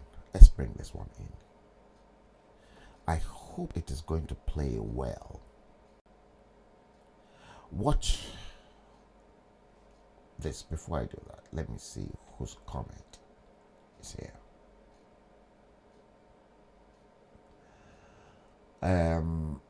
Amina Olayinka. Let me post your comment before I go into the next. No. Not this one. Amina Olayinka. You said no matter what, sir, Baba Kekere was a good man. I'm not saying he wasn't a good man. Baba Kekere worked to the letter the UPN program when he was governor of Lagos. He just fell into the trap of IBB. Correct. Amina Yaloni in Bradford. Ó fall ni because ó mà ṣe o. Ẹni tó sọ ọ̀rọ̀ yìí fún mi ò lè dárúkọ ẹ̀. Because ọ̀rọ̀ àṣírí ni mi ò dẹ̀ lè dárúkọ ẹ̀. Ẹ jẹ́ kó máa rókì nínú ọkàn gbogbo everybody. Ẹni yẹn ṣì wà alive. Mi ò dẹ̀ lè dárúkọ ẹ̀. Tó bá kú gan mi ò lè dárúkọ ẹ̀.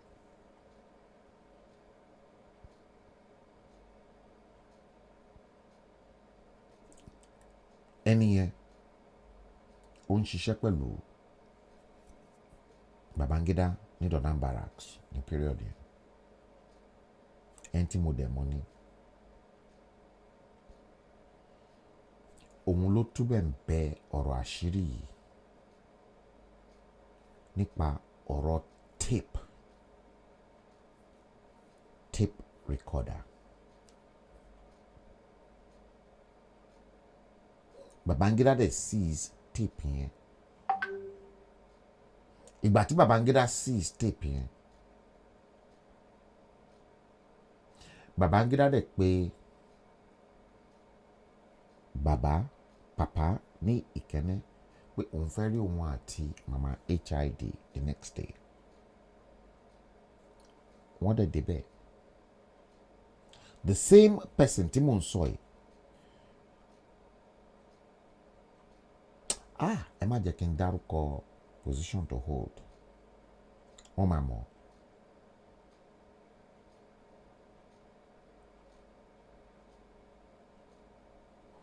Òun ló ṣe àlàyé ọ̀rọ̀ yìí kò wá documented o.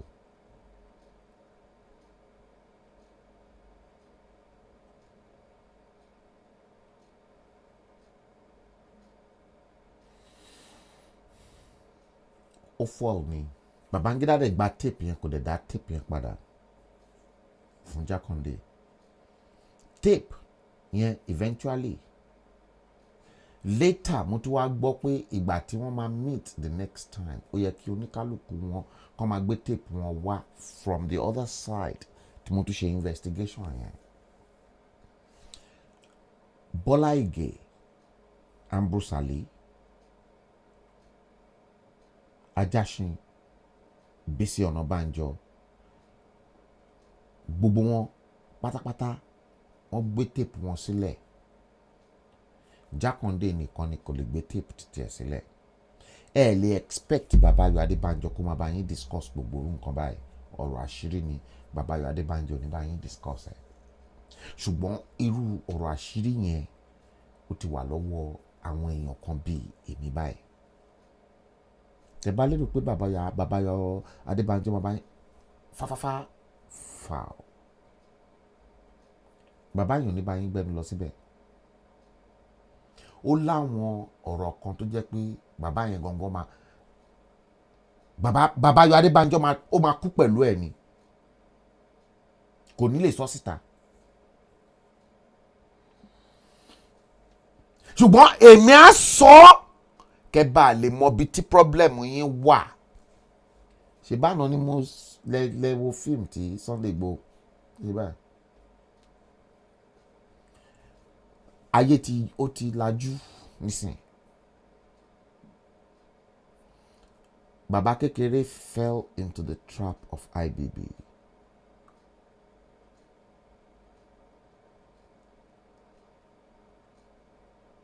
Bàbá Kékeré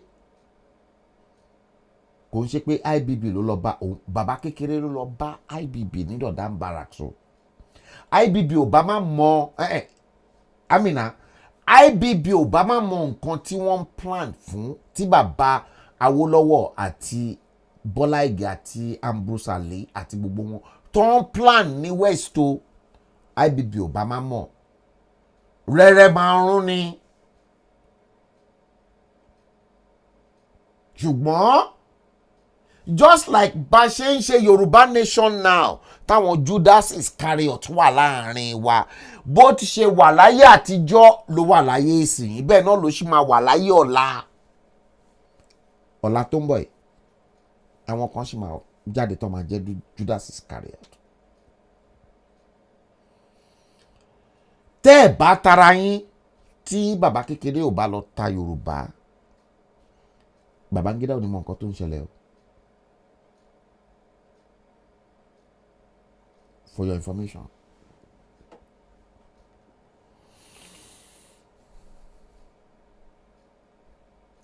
àwọn ọmọ Awólọ́wọ̀ ò ní bá yín discuss eléyìí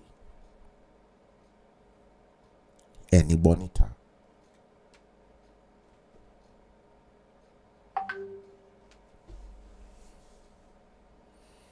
Uzoduro, you said Jonathan don't join APC payment ìyẹn still news. What in? Let me post your comment.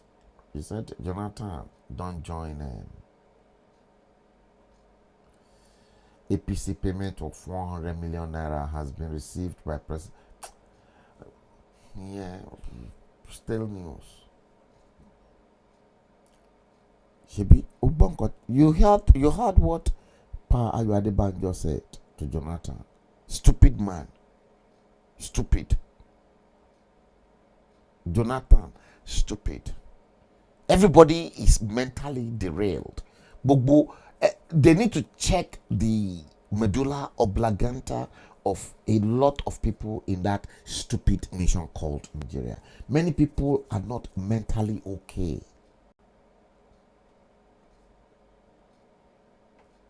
Walai.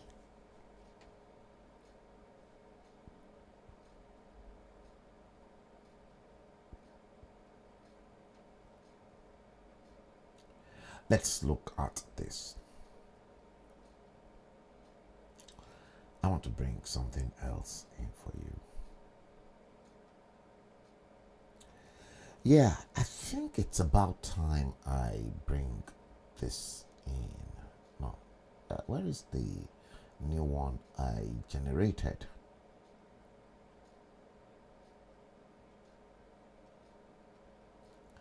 I generated a new one. Where are you?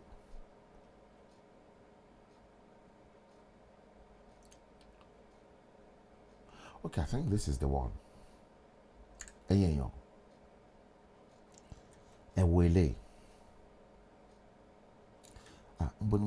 Okay, it is actually here.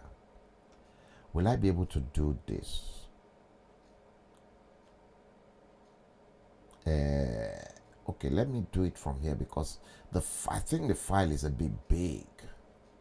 Let me do it from here. Good evening, my people. Good evening, my avid viewers. Good evening, the United Kingdom. Good evening, the United States. Good evening, Europe. Good evening, Asia. Good evening, Africa. Good evening from wherever you guys are watching this show. Yes, good evening. I can spot Bambo, Okeowo, Guthrie, Benizard. Good evening. Yes. Good evening, everyone.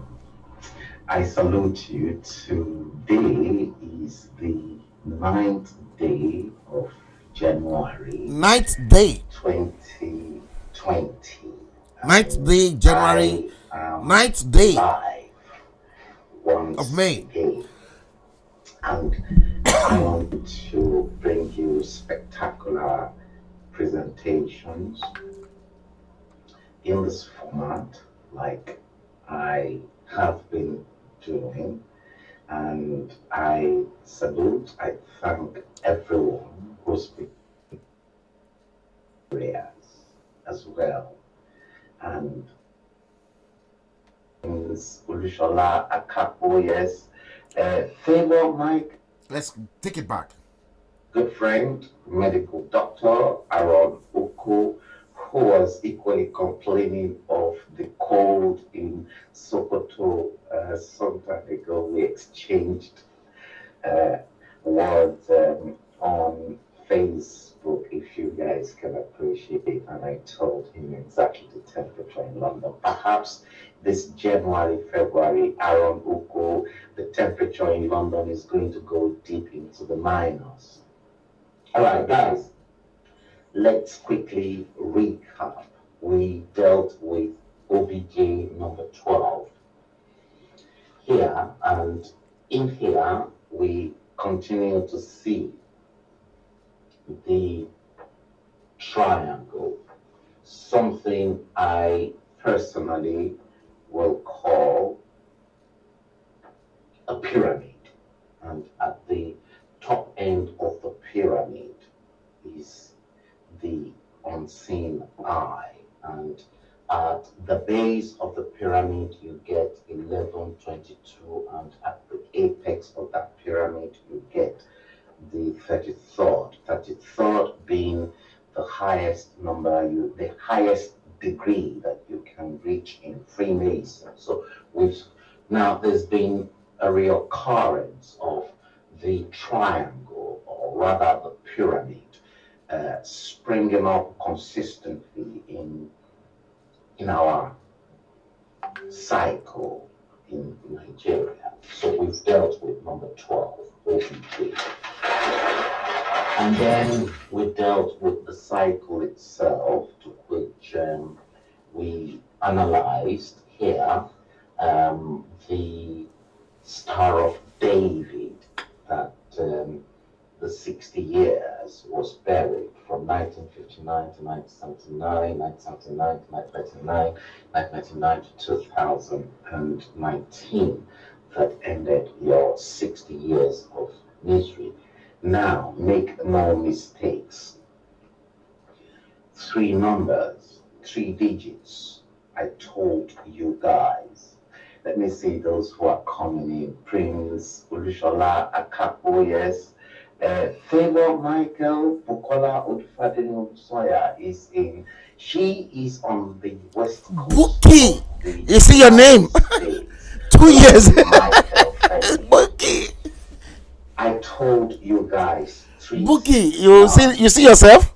Take note of those numbers. Now, whilst I was in my own world, there are other numbers that keeps creeping in apart from the 369 that is contained here. And those 3 numbers that you will have to look into are contained here. Let me show you guys. Those 3 numbers are practically contained here, which is 11, 22, and then 33.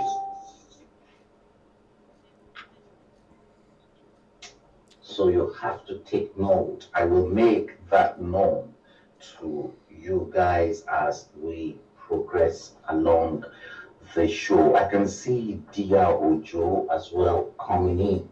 So we've dealt with OBJ number 12, and we've dealt with the Star of David with the 20 years at each angle there.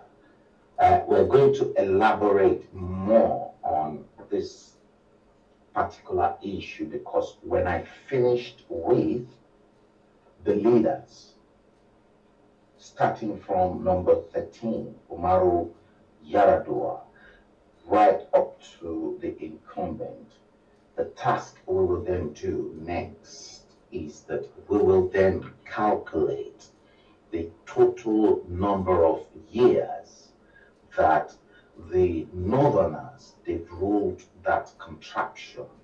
It is a contraption because there is nothing. Look, guys, don't deceive yourselves. There is nothing called Nigerians. The way you have the British, you have the Germans, you have the Spanish, you have the French, you have the Chinese, you have the Russians, these guys, they've got just one language, and it is that language that is uniting them to be a nation. So there is nothing called Nigeria. Nigeria is a fraud, complete fraud. And that's why I'm actually presenting all this to you so that you guys can see and you can open up your eyes into seeing things that I have been looking way back that many Nigerians are not aware of. So that is that Star of David. This same Star of David, I proved the point to each and every one of you that it was actually inscribed in your coin way back in 1959. The same Star of David and the same angle to which I pointed out. The 20 years there, 20 years there, and another 20 years there.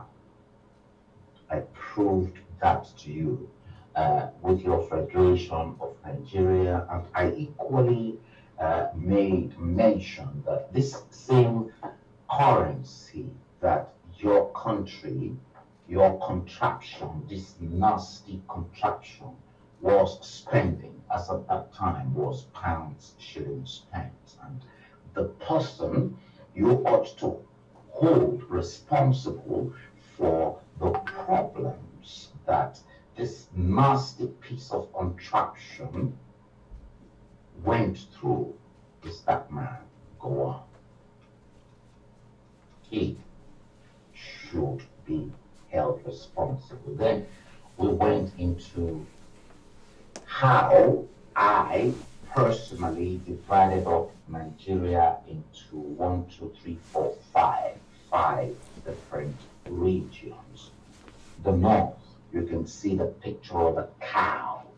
That's why their cow is very important to them. And then the middle belt, who believed from 1959, when the Federation of Nigeria was created, assumed they were northerners. But now the Ajegoros, the Fulani bandits, they're now telling them that they're not part and parcel of them. See, we had the Oduduwa Republic there, United Niger Delta, and there, Biafra Republic. This was my own demarcation of Nigeria and how I will like to see that contraption broken up. And obviously, you might be wondering who is this image? This image is the Shango from the Oduduwa Republic that will, divide that country up with his axe. It's going to happen, whether they like it or not. So that was that one. And then we went into Europe and I opened your eyes to see the hyena, that terrible hyena that continue to eat all over Africa from Europe. The map of Europe is the picture of hyena, and they continue to eat all over Europe. And then we went straight into number 12, Chief Olusegun Obasanjo, and we explore the fact that IBB made a mistake by bringing in other words, drafting in OBJ to be number 12 in 1999 after Abdusalam Abubakar, and the same OBJ ruled for 8 years. But if not for the fact that Atiku Abubakar was a stumbling block, that man, OBJ number 12, was pressing for a third term elongation. You got that? So third term elongation. Now, what's the connections between IBB and OBJ? I told you more about that connections, to which we're going to go into that in greater details by the time we start dissecting each and every 20 years misery. First, in 1976, IBB was the one that foiled Dimka's coup, to which Obasanjo became the military ruler after Murtala Ramat Mohammed was killed Friday, 13th February 1976 in that bloody coup. So it was IBB that put his life at risk just for his boss to become the head of state. So we dealt with that. And then we move onto the loyalty between IBB. Whilst IBB was there, we dealt with how IBB gave the military order, how OBJ gave military order to a northerner, the IBB man. And here again, you can see another jinx. So you look at this as a jinx. The triangle is a jinx. That triangle is definitely a jinx.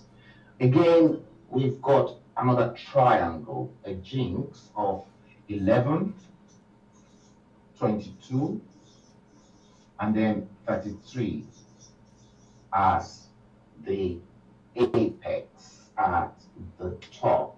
Now, this is another pyramid in there, and anytime you see a pyramid in the form of a triangle, what you should be looking at in your country is a jinx or a hex. Jinx and hex are the same because they denote a curse.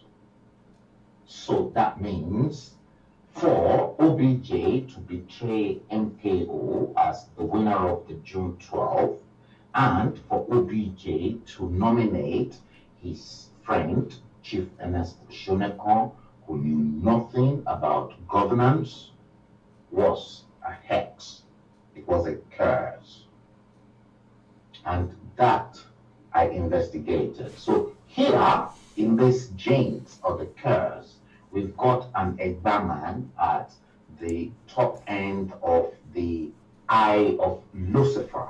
Anytime you see 33, just make sure that you are looking at the eye of Lucifer. The eye of Satan. The eye of Lucifer. That's what we're looking at. I'll prove that to you at some point in time. So we've got an Egbaman right at the top end, top echelon of the eye of Lucifer, given a military order through betrayal that IBB should never hand over power to a womanizer, but to his friend, Ernest Shonekan. He is an Egbaman. The man that won that election was an Egbaman. So equally Shonekan and Egbaman. So we've seen a situation whereby the Southerners all betrayed themselves just because they wanted to hold on to their stakes in that nasty piece of contraction. This was analysis Nigeria. So that is a few years ago. I told you guys that I personally investigated Correct. the issue of June 12th. And I did. itself, I did. I repeat. I did. No other journalist I challenge No any one. journalist No one. I did. or I only did. publisher in Nigeria and outside Nigeria that investigated thoroughly and concisively the way I investigated the June 12th. And I'm going to, when we get to that issue, I am going to show you proofs that that man equally was to be held responsible, but he kept his silence. I don't know why, but I continue to tell him that he needs to break that silence because MKO, the winner of that June 12th, and Egba man knew IBB was not to be blamed. And then we went into OBJ himself, and then we went into the third term elongation. We went into every problems that's associated with the third term elongation, and obviously all the plans, the initial plans that they had as a pact, because there was a pact, and the pact was that OBJ, knowing fully well he was to rule from 1999 to 2003, just for one term, and his mission was to peg the military and then stabilize the economy that was already in shambles under Abacha's period, to which Abdulsalam Abubakar was quickly drafted. Are you listening to I this? think it was Bukola Odubademi that asked who killed Abacha, and I said the CIA. I was straight to your point. So he was meant to do that, and according to that pact, IBB was meant to come in 2003 to 2007, and then equally continue to peg the military and prepare Nigeria for future leaders. But OBJ truncated all the plans that they had and then went straight for the 8 years tenure.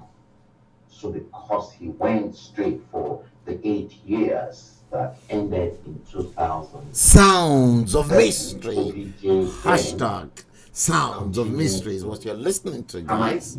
Used legislatures for a third term elongation that was crushed. But because IBB was betrayed, and most northerners at the time who told IBB whether he knew what he was doing At the time, told him he doesn't really know OBJ. He knew OBJ as a the boss. boss. They knew Yes. OBJ more than IBB knew OBJ. Yes, this was my investigation. OBJ was subsequently betrayed him. Yeah, IBB. Yes, correct. So, but Including the Sultan at the time. third, OBJ honored the same agreement, just like Nelson Mandela Madiba served a one term in office as president of South Africa and then handed over power to Thabo Mbeki. Perhaps the likes of the ruthless politicians that we have today in Correct. Nigeria, stealing and then killing people that subsequently brought your incumbent to power, should have been Eliminated. averted Yeah. here within this cycle. So, but we're going to explore this in more details when we get into the actual process of analyzing all those events. And you will begin to see most of the genes associated with that. So here, the same number 12 because he was unable to win election even in his own yard, talk less of his ward in the southwest.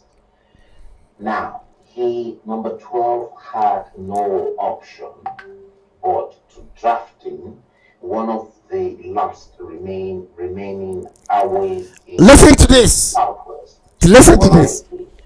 To join him. Chief Bolaige, make no mistake. Can you listen to this? Obasanjo's friend Yes.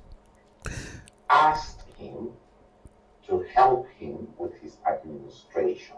And the moment Bolaige was drafted in, I knew that was the end and that OBJ was masterminding his plan. He's perfected his plans.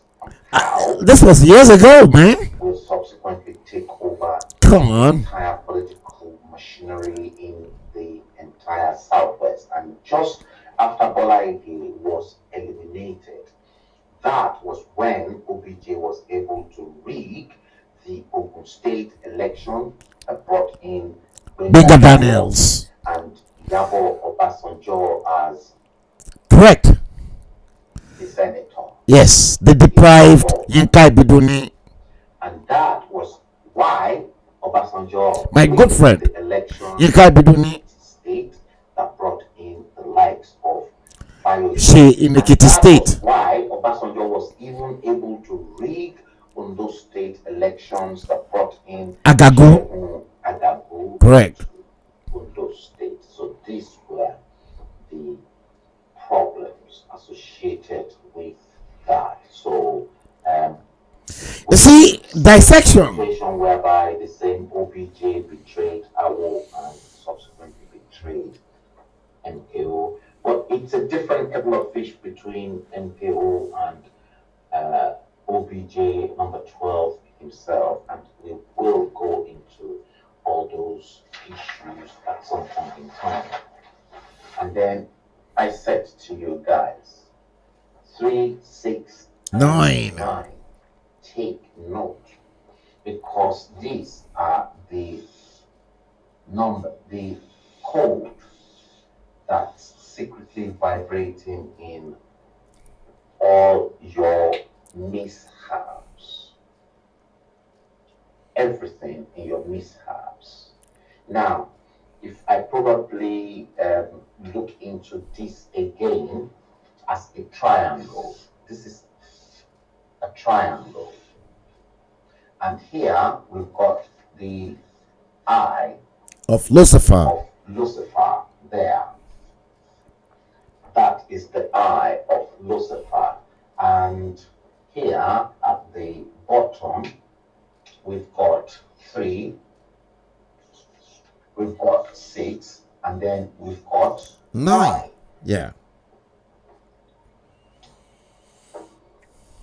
I will make reference to this at some point in time. And if we look at the other triangle, again, here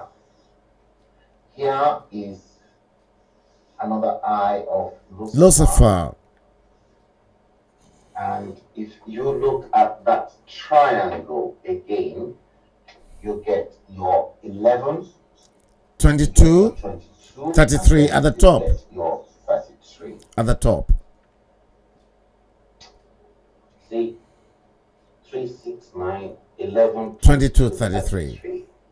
We're going to look into that, these two triangles, because this 11, 22, and 33, you will begin to see how those 3 numbers are creeping up in your chains. This is your chains.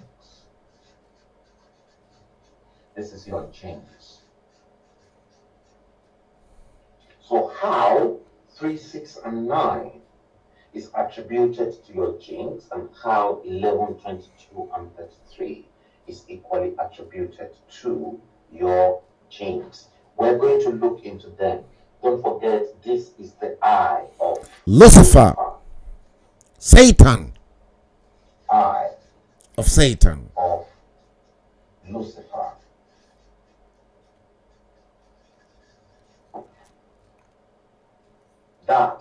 eye of Satan. That's the eye of Lucifer. They call it the unseen eye. 11, 22, and 33 is very, very, those 3 digits, they call them master numbers. Yes. In Freemason. And Ogboni fraternity. In Freemason. Correct.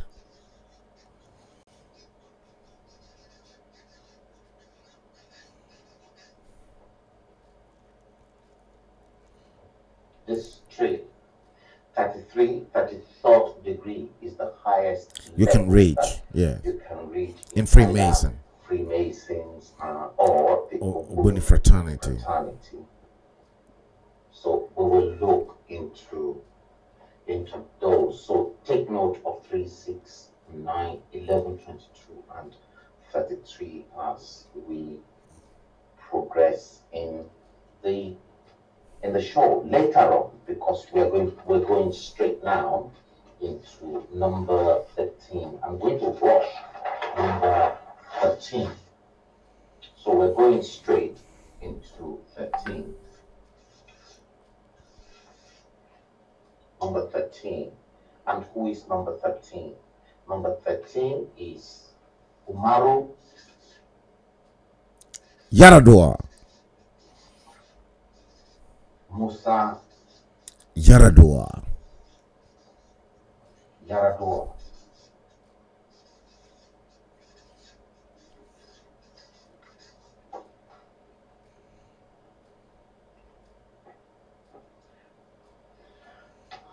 Umaru Musa Yaradua was probably the best thing that ever happened to Nigeria. Yes. I will be very honest with you. Correct.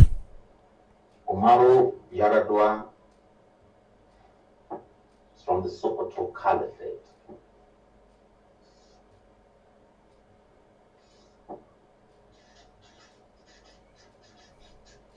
Sokoto Caliphate. From the Sokoto Caliphate.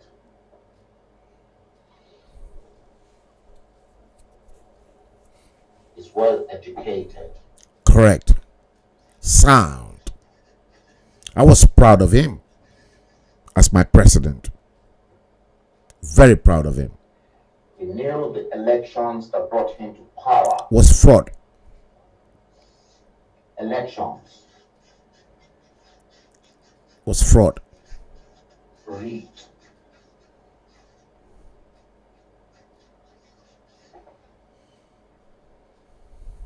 He knew that election was not a perfect election. Musa Yar'Adua did all his best, but he had a problem. Yes. The problem he had was bad health. Correct. Bad health. He was sickly. A very sick Very, man. very sickly. Very sick man. Very, very sick man. OBJ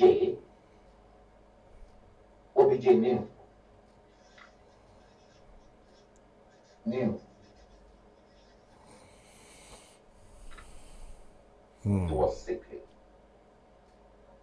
But in order to truncate our development again, because IBB wanted to contest again, IBB had the initiative. IBB wanted to contest.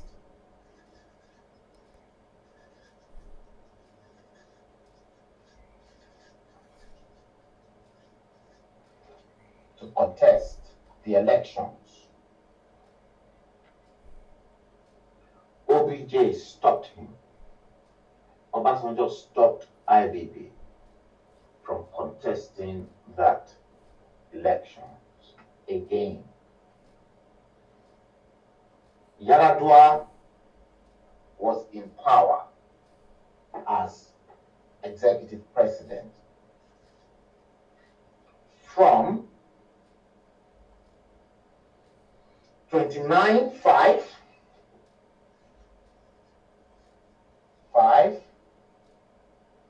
2007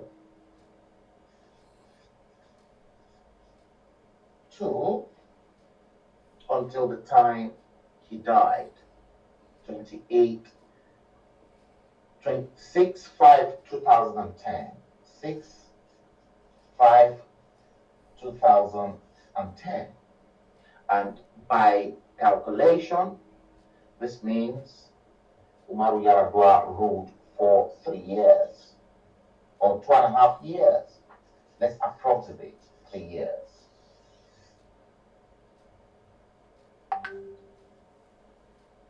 Again, Yaradua is a northerner.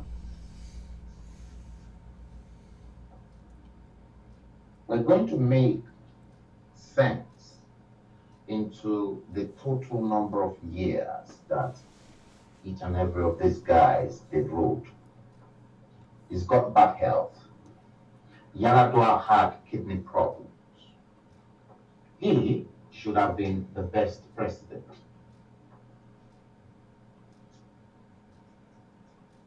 Should have been best president.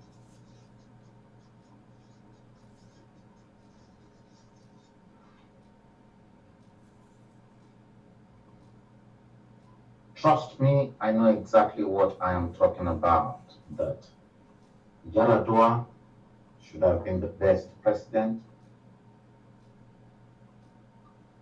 If we look back into the 3 different types of people in every societies of the world, the idiots, the tribal bigots, and the citizens. The citizens. I would say Umaru Yaradua is a citizen. Citizen, correct.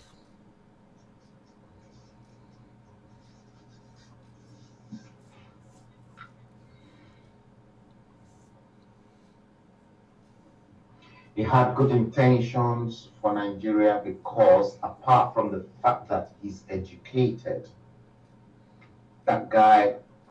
this guy called Umaru Yaradua, has got a master's. Yes, in chemistry. In chemistry.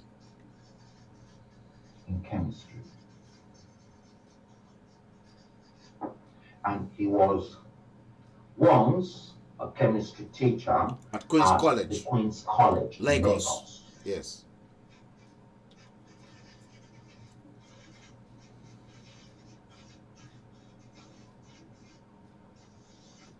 I know this.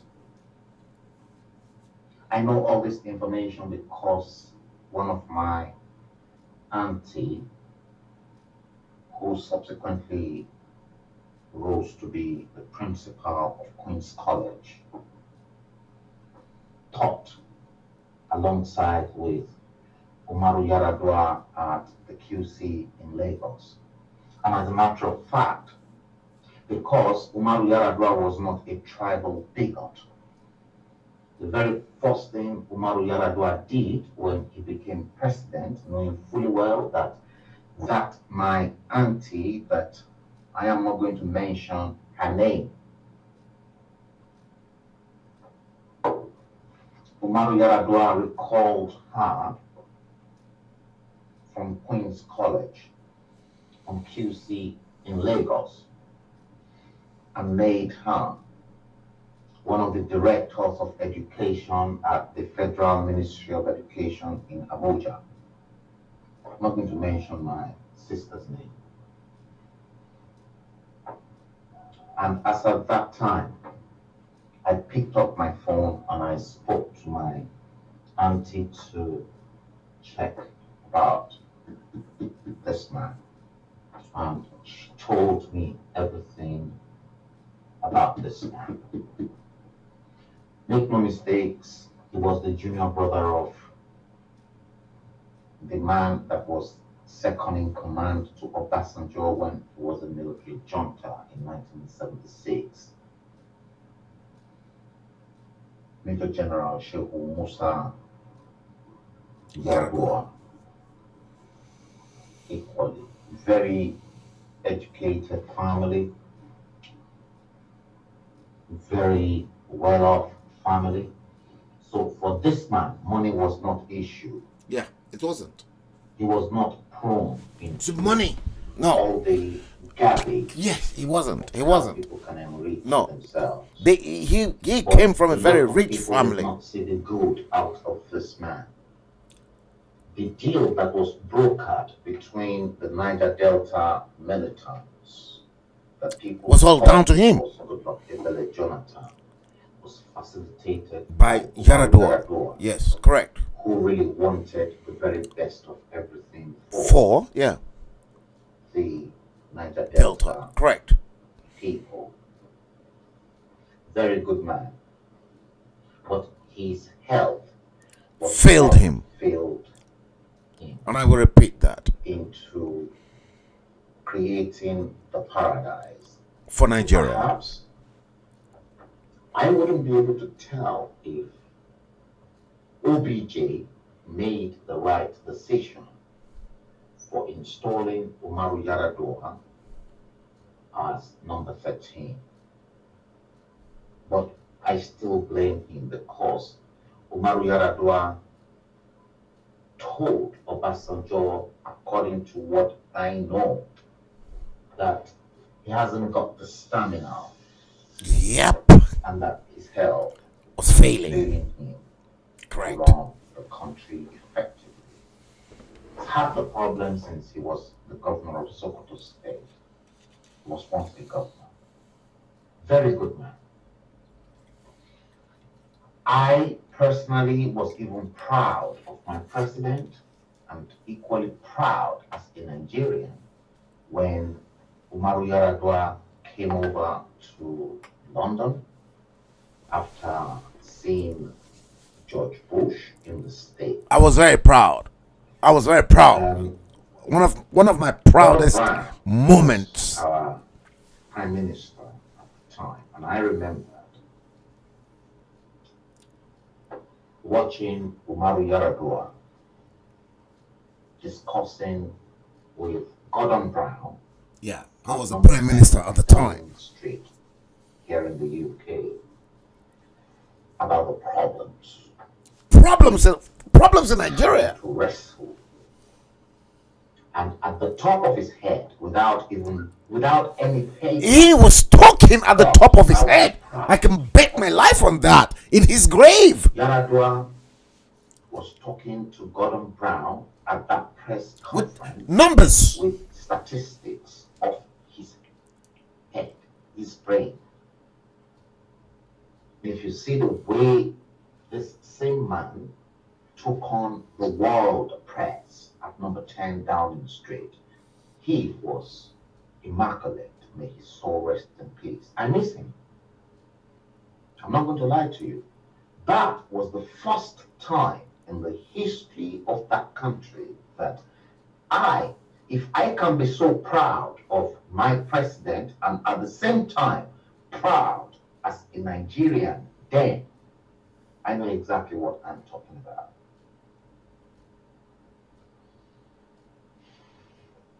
So he was there for almost 3 years.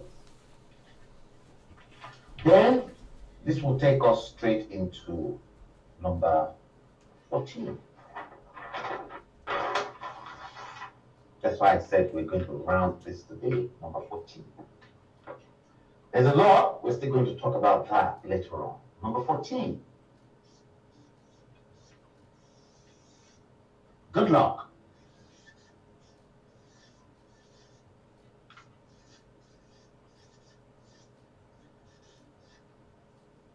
Good luck. Ebele Jonathan.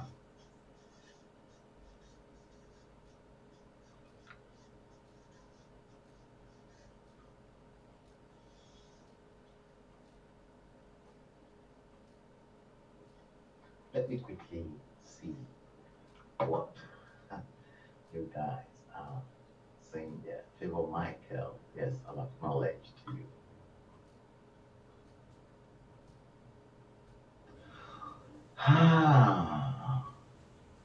Yes, Prince Olushola Akapo. Yes, thank you very much. Yes, Olakule Michael, Oladoyin, good evening. Dialju. Yes, sir, when are you going to continue on the Asorok stories? Asorok story, yes, I know what you're talking about. I think that will come up in one of the cycles. Yes. Morning, Ukolod Fadeni Olusoya. Kingsley Uzoma, good evening. King Two Things MP, thank you. It's a company. Nigeria is a company. It is a PLC. Kingsley Uzoma. Freedom is good for all. Biafra freedom. Jack Olushola, Ukolod Fadeni, the Abeokuta people just betrayed themselves. I know where you are coming from that, yes. K Bossman, thank you. I can spot you. Kenny Omo Akin Abed, Wachuku Lekeipe, good evening. Additional Ade Femba, good evening. So we're going straight into number 14. Good luck, Ebele Jonathan. See, the problem with him,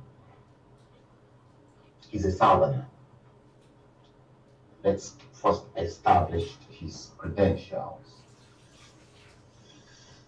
He's a southerner. And because he is a southerner, he first completed executive president.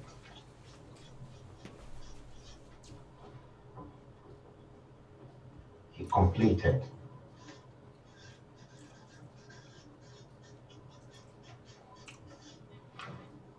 Yaradua's term.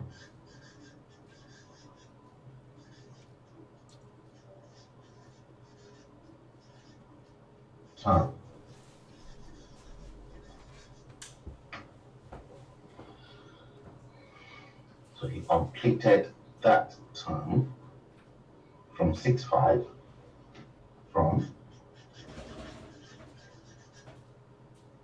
6-5, 2010, okay, from 6-5, 2010 to 28, 5, 2011. So altogether, completing that term, number 14 spent 1 year.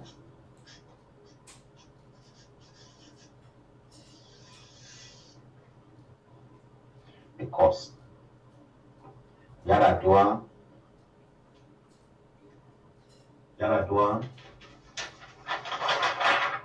with all the sickness and the mystery, not misery, the mystery that shrouded his sickness. He's got his own cabal too. And whilst he was ill and receiving medical treatment,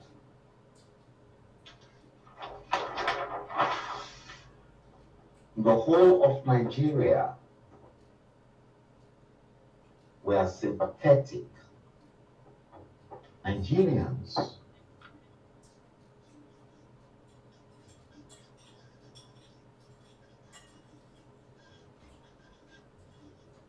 sympathetic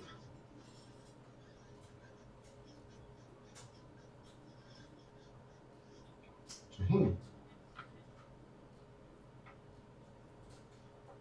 because Yaradua's cabal hid too many information away from him. It got to a situation that the Nigerian press will interview him to check if he had spoken to his boss. Jonathan will say no.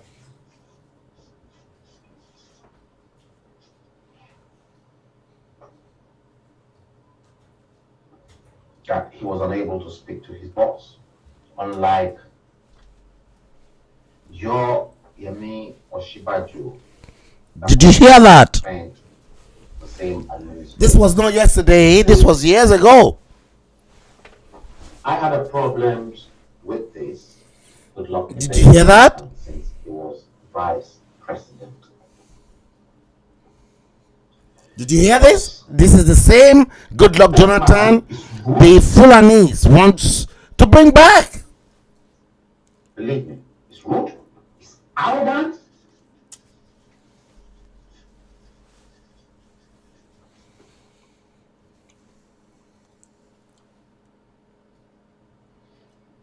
Goodluck Ebele Jonathan is very rude and very arrogant.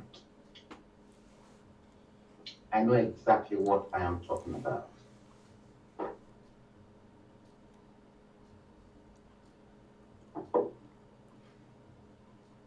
Because when he was vice president, I've met with presidents, Nigerian presidents, I've met with vice presidents in England.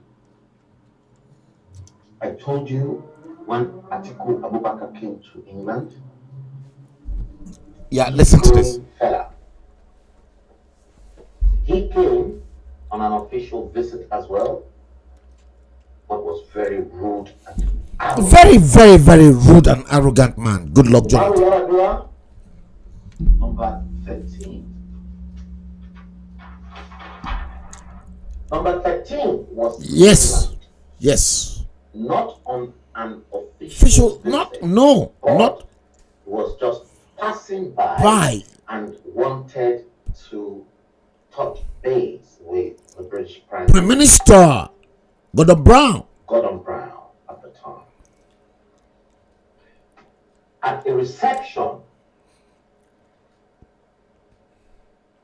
Nigerians, I'm telling you because I'm a witness. Yes, I am. Nigerians and all the security apparatus that came with Umaru Yaradua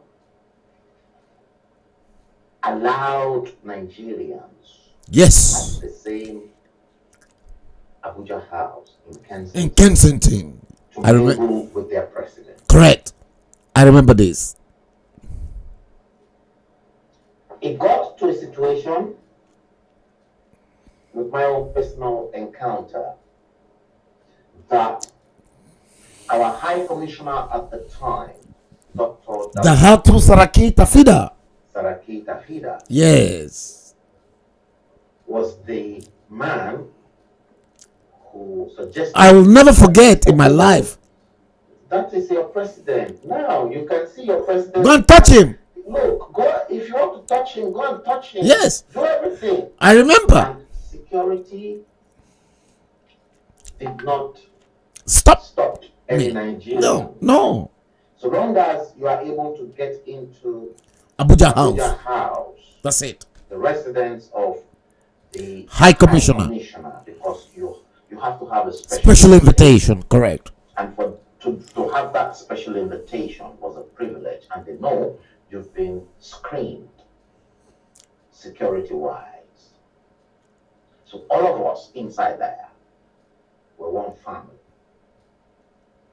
Nothing.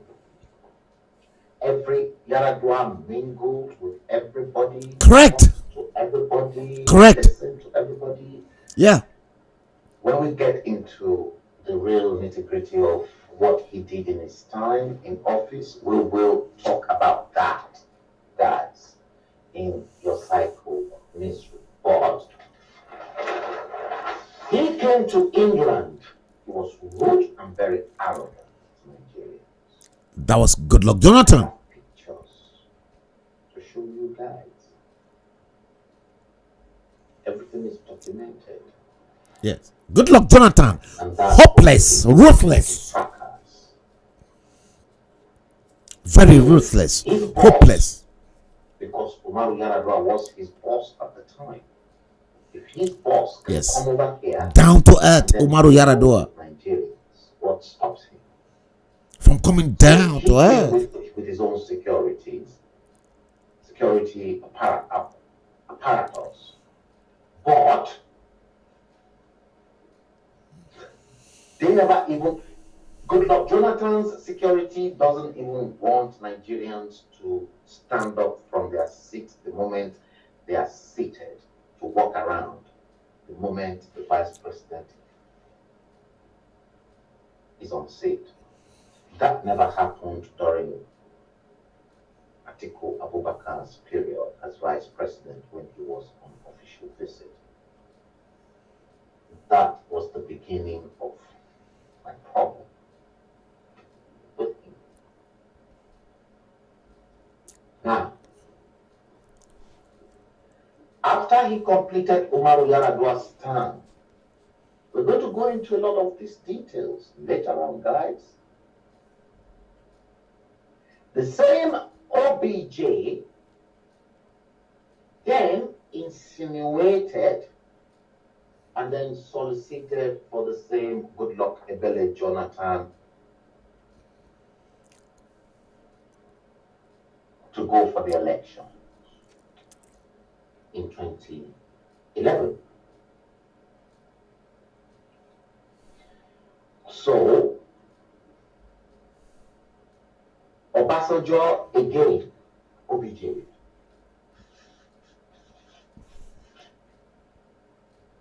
solicited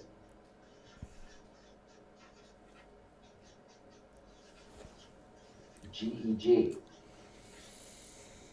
for 2011. Stopped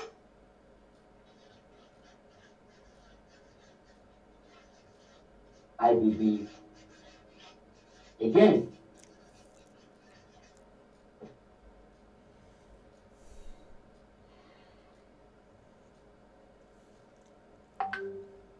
Here, GEJ then claimed to Nigerians he knew their problems as a shoeless man, shoeless boy.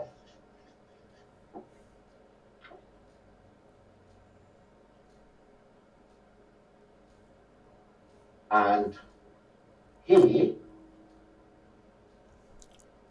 will be good president.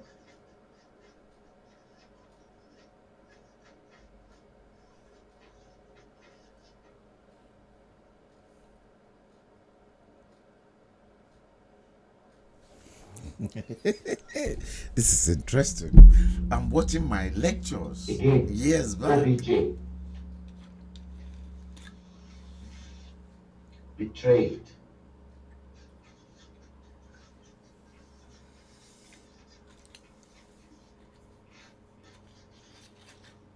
IBB.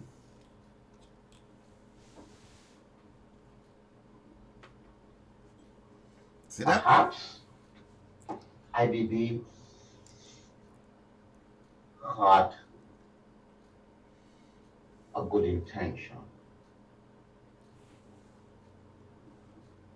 OBJ knew for a fact that the shoeless boy, GEJ, was inexperienced.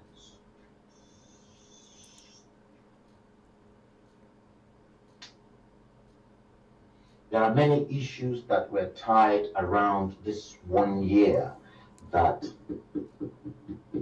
GEJ used in completing Umaru Yar'Adua's tenure. When the election kicked in, that was when all the bombs were going off at the The bombs I showed you. Yes. All the bombs. Now you're beginning to see them. This same GEJ wanted to put that blame of those bombs going off at the Eagle Square. The records were there. You can see them clearly. It was IBB that was bombing Nigeria. It's a very dirty game. A lot of people don't know. And the moment GEJ ignited that bombing spree, Nigerians were blaming IBB that IBB did not know anything about, to the extent that GEJ then called the maimed leaders who was in South Africa on a political asylum. Ashiri secret. To lay claims that Listen to the secret. And that one eventually said no. Just to confuse Nigerians that IBB was the one bombing the entire country. Named leader, movement for the emancipation of Niger Delta, refused their kinsmen that they will not put the blame on GEJ, on IBB, that was GEJ's political agenda, ideology, because he wanted power in 2011 to dislodge IBB. So Nigeria is a fraud. You can clearly see that. It's a fraud.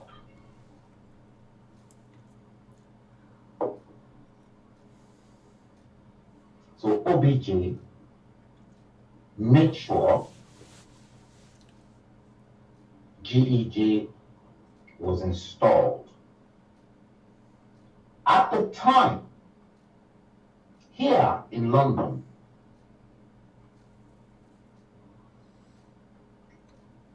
I made it known to people that the best thing GEJ can do for Nigeria is to conduct one of the most credible elections in that country after June 12. Stay clear of that election. Yes, I said it. Leave the battle on Ben TV. IBB and the Northerners. I said it on Ben TV. The arrangements of the PDP, the North was supposed to be ruling, but because Obasanjo truncated that arrangement, correct, and then brought in Yaradua, who only spent 3 years. Correct. This was when the North was changed on their own tenure. And that was why the cabal that surrounded Umaru Yaradua refused to let go. Jonathan, despite the fact that Umaru Yaradua died a long time before. The same thing that's happening in Muhammadu Buhari is a repetition. So the best thing GEJ should have done was to conduct one of the most transparent and credible elections in that country. I was telling him. And then tell the entire country he will stay clear. But in London and in Nigeria... Listen. I told our High Commissioner, Dr. Tafida, and I told members of those that are in middle Nigerian Diaspora Europe. Yes. Kanuk. Nigeria in Diaspora Europe. This was, I think, the guy that was their chairman. I think there was a friction between Alistair Shoyode, the then television CEO, and Coyote, I've forgotten his surname. Yes, I'm telling you the truth. These are the I gist called you both guys don't know Alistair because I'm and inside. Coyote from Ben Television, and I called Coyote, that was the chairman of NIDO at the time, Nigerian Diaspora, and Dr. Mark Abani was the Yes, chairman of of Kanok. CANOC in London, Yes, Council of Association of yeah, in Nigeria the in UK. the UK. Yes, That the best thing they can advise GEJ to do DJ. is to conduct a credible elections and hands off, so that the North can complete their term. It's completed the 1 year gap, but let him do that. And I even suggested that I'm not a politician, that if I was to be in Goodluck Ebele Jonathan's shoe, Listen, what I will do is to do exactly what I have said and then wait. You see, this particular moment, this 1 year that I know that I'm listen, going to listen. conduct that election, I will still, Nigeria, free and fair I will election. still, I tell you what, since I know Nigeria is up for grab and it's all about what you can eat and what you I can will grab, still. within that 1 year, I will make sure whatever that's never been stolen in the history I will, of that I country, will I still. will steal within that one Yeah, year. I promise them. And the reason for that is to empower myself financially, so that when I conduct the most credible election that is fair and transparent, I am going to wait for whosoever becomes the president, either IDP or Atiku or whosoever, to come down south into the Come on, white Bayelsa State or Come on, Rivers State white to come and drain oil. Yes. That is when I will then use my own capacity, because that is when I will put the country on fire. Wallahi. Game me now. If I want to be Game. satanic and evil, I know what to do, to be honest with you. Because GEJ, Goodluck Ebele Jonathan, knows too well that Nigeria is a farce. That was why he equally wanted that power, and OBJ solicited him and then betrayed IBB.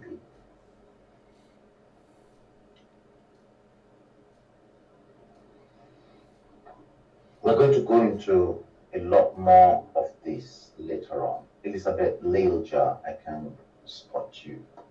Ayogundimo, let me see those that are in. Additional Adefenwa, Eunice Umogiere Akilolu, yes. Ayogundimo, yes. Toluwalani, yes. OBJ again.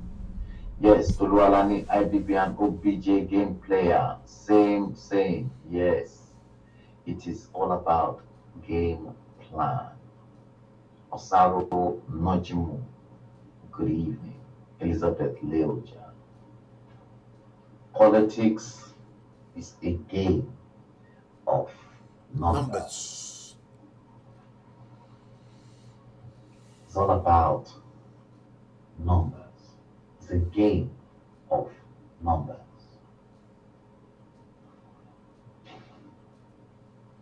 See, OBJ.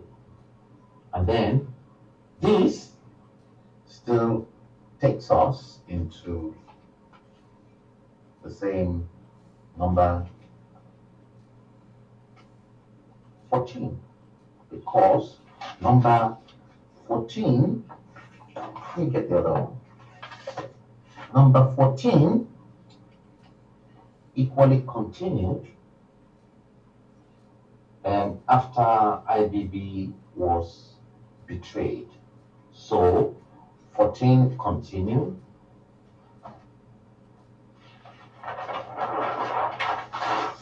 14 continued.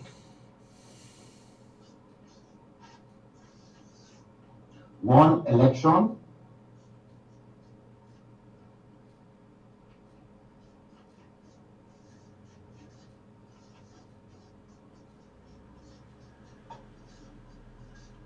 Won election. He won the election, and again he was elected executive president again from the 29th of May 2011 to 28th May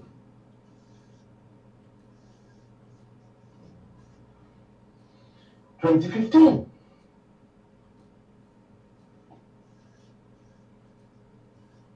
And this time, number 14, GEJ, ruled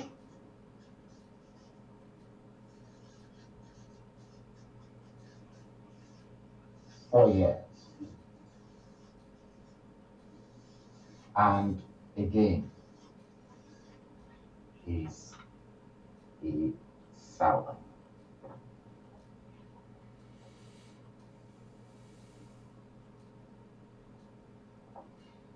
Did you know the reason why number 12 wanted him back? Because number 12, OBJ, number 12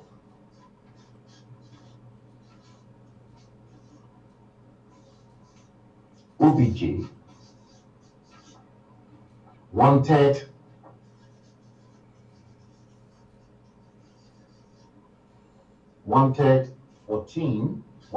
number 14 to protect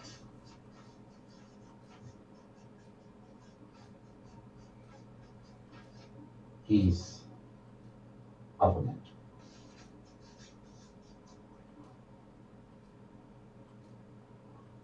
That was the whole idea.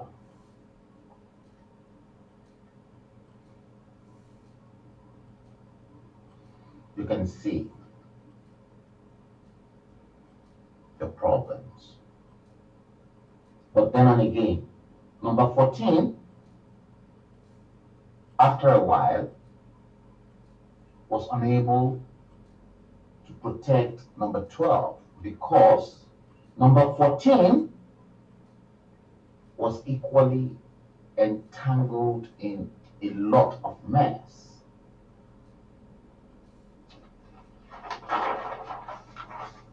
"14 was messy.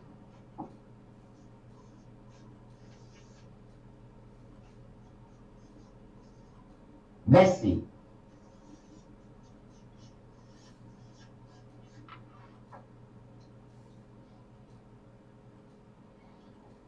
"14 was messy because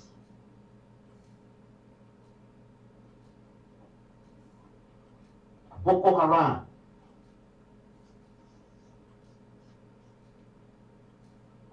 sprang up big time, big time.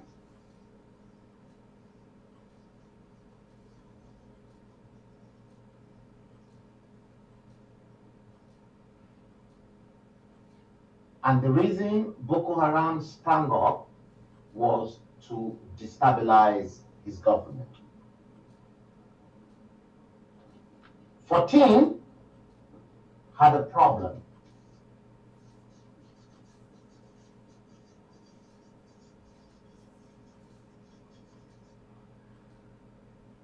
The problem number 14 had was that the military will not take order.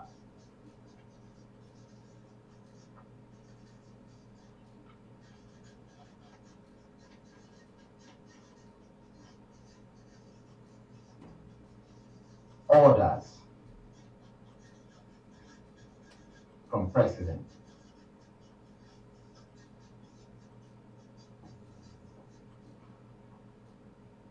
Do you know why? Because the military guys,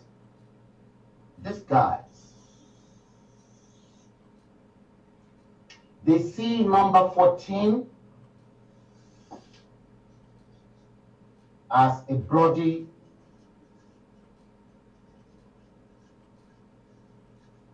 civilian.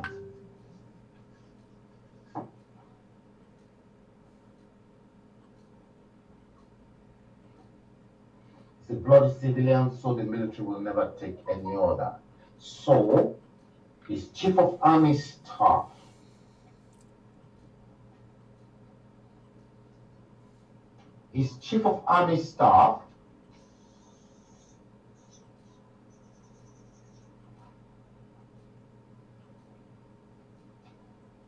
refused to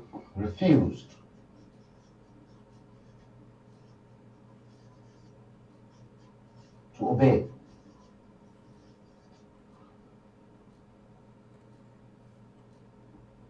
Now you see why he quickly drafted in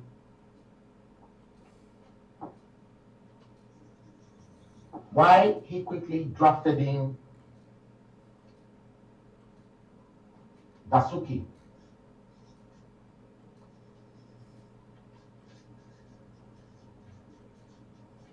as NSA.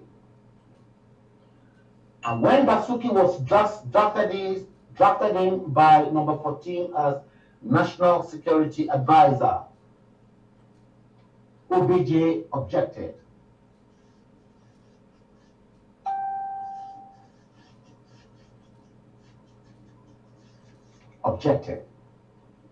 Because they were at number 12, objected because 14 had already taken the bull by the horn by disobeying number 12 to mind his own business. And that was when some of number 12 OBJ's children, such as Iyabo Obasanjo, then started attacking their father, that he should mind his own business.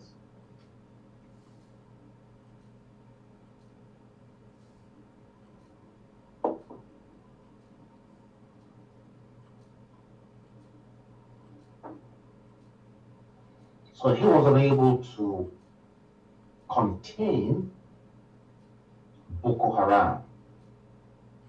But because he was unable to contain Boko Haram, number 14 then deliberately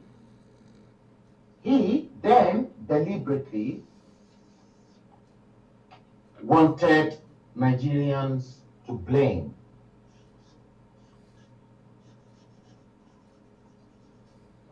IBB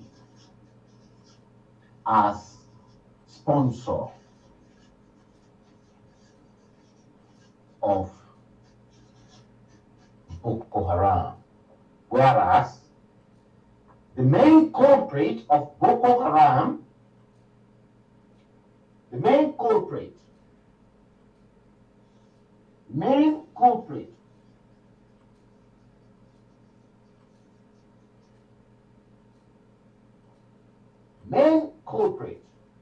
this man called GMB,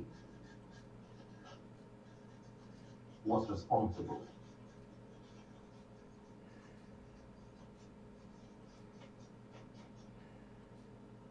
Because when he subsequently won the 2011 general election, this main culprit said to Nigerians he will make his government ungovernable. But number 14 directed the blame on IBB as the sponsor, whereas the main sponsor and culprit he neglected, because IBB was a threat to him and OPG.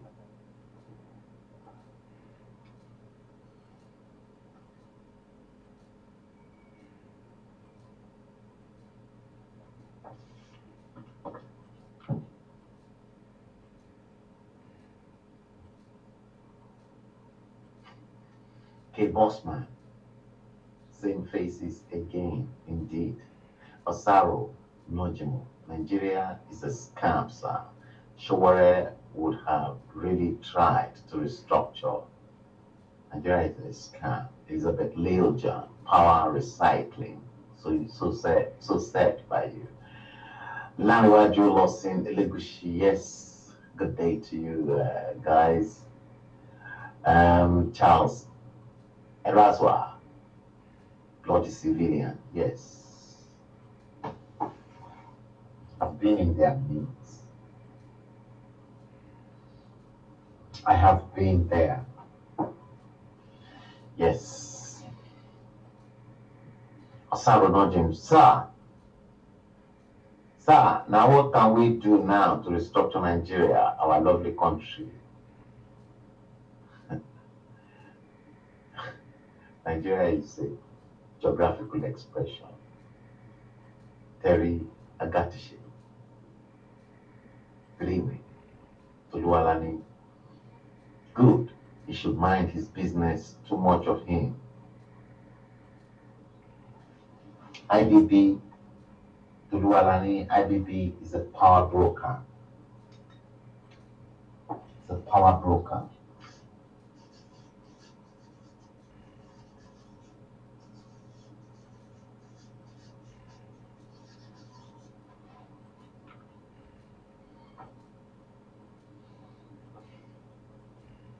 IBB and OBJ. It's true. IBB and OBJ.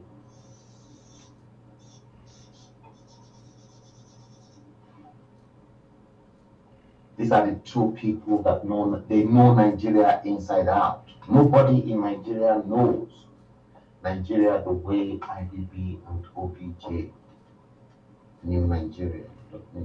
Don't make mistakes.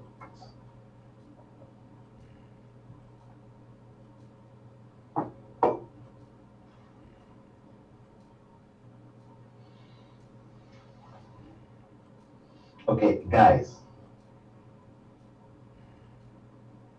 I'm going to leave this and then stop at number 14.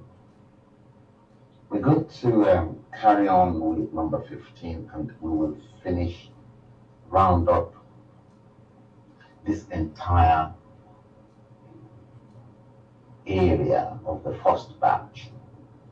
And then tomorrow, we will then look into number 15, the emergence of number 15.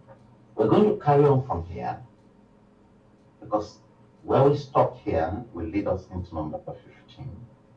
And then number 15, we will talk about number 15 and then we will then look into the total number of years from 1959 to 2019 that the North and the South, they've held on to power. And then we will then look into other areas and then we will then conclude everything tomorrow. And then start all over again. And then we will start by looking into each cycle of 20 years. And then from there, we will begin to dig out the 3, 6, 9, 11, 22, and 33, the chinks that I explained earlier on. Let me give you an idea again for those who are just tuning in. Because after tomorrow, we will look into this area. This is the triangle. Let's say this is the first triangle. Okay? This is the second triangle. Okay? Now, if you look at this very first triangle, you will find that we've got the 3 here, we've got the 6 there, and then we've got the 9 there. Now, in the second triangle, we've got 11 here, we've got 11 here, we've got 22 here, and we've got 33 there. Okay? And at the top here, you will find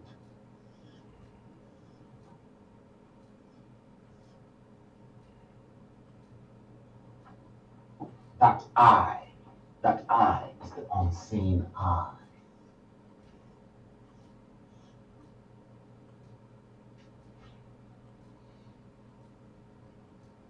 That I is the unseen I. And that I you are looking at is the I of unseen I.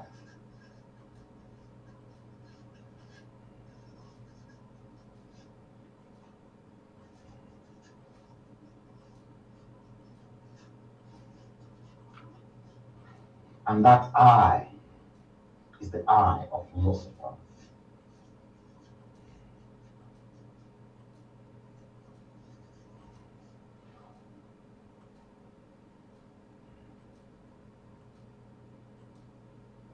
And in the two triangles is your jinx or hex. The same thing here.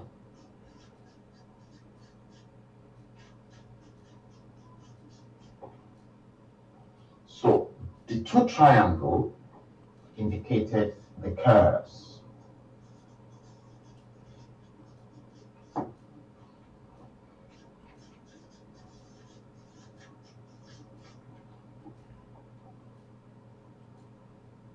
So we're going to look into 3, 6, 9, 11, 22, and 33. 11, 22, 33 is extremely important to the Freemasons.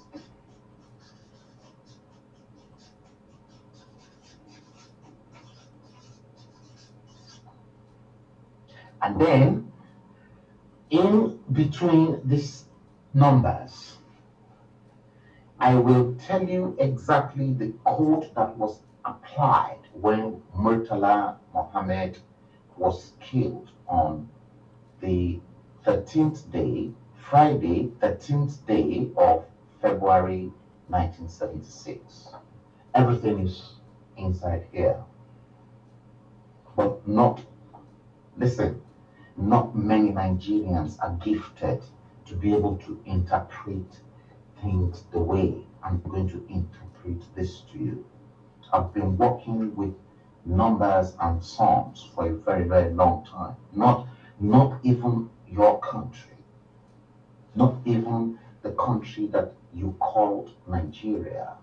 I have been working with sums in particular in relations to 9/11, in relations to the London July bombing and all the code and everything, the bosses, everything that was used in the London bombing, 7/7 bombing, the 9/11, everything, the aircraft, everything that was involved. Some of the information that were contained from 1959 to 1979, you will find these three numbers and these three, 11, 22, 33, secretly vibrating, but Nigerians are not smart enough to decode. But God has given somebody like me that knowledge to decode and then tell you exactly what is happening. You have to keep. If you want to know more, I'm going to write. Yeah, some of you are asking for a book. I will write a book, and see, it's been simplified. So tomorrow, I'll leave this, and then we're going to go into number 15.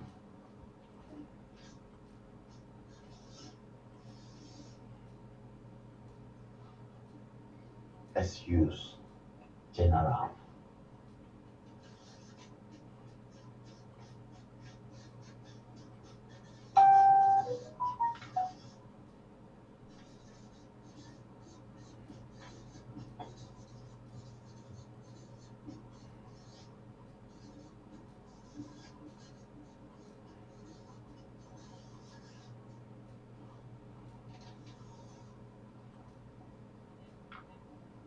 So tomorrow we're going into General Muhammadu Buhari, and we will start from number 14. Good luck, Ebele Jonathan. The circumstances that led to number 15, we will go into. So tomorrow is Friday, so we will round up everything tomorrow, and you will be able to know how many northerners did rule. Then we will go into some other serious issues, because there are some other things we have to trash out tomorrow. It's a date. Just keep an eye.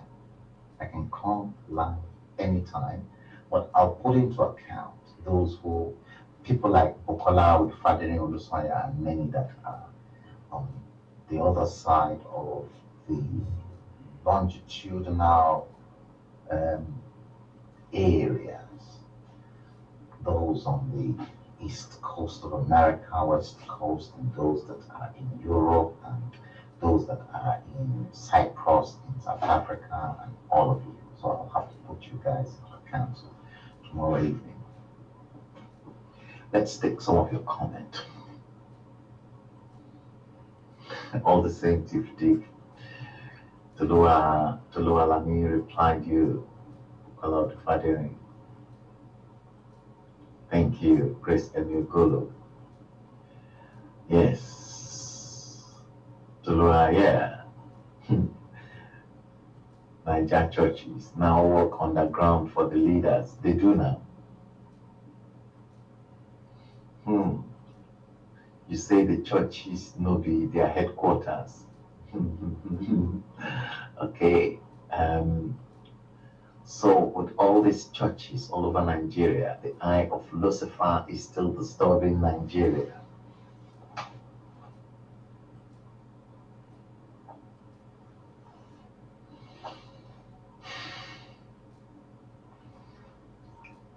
I'm going to expose something to you that you don't know. But not tonight. Definitely not tonight. Those people won't like me, but they can't do me anything because I am grounded, and those that sent me to deliver the message, irrespective of whether you are very small to acquire this knowledge or not, have been sent to deliver this message. That's the key point. There's a lot more, but I'll tell you guys later.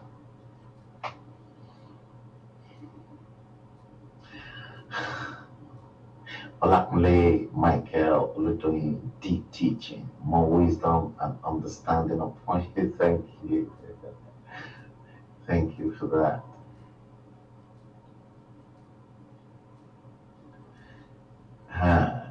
Toluwalani, IBB, OBJ, Buhari, Atiku, go and sit down and enjoy your early retirement from politics. They won't. Elizabeth Leoja, àwọn bàbá wo nìyẹn o, IBB, OBJ.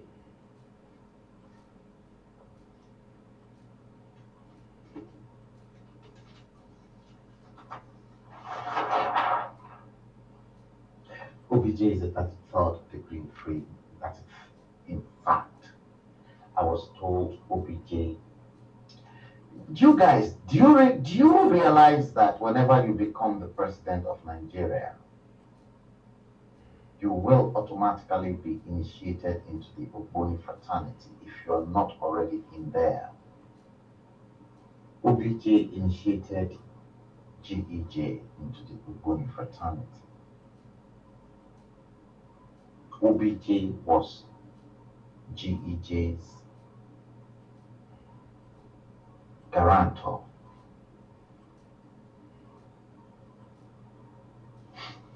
There's a lot you guys don't know.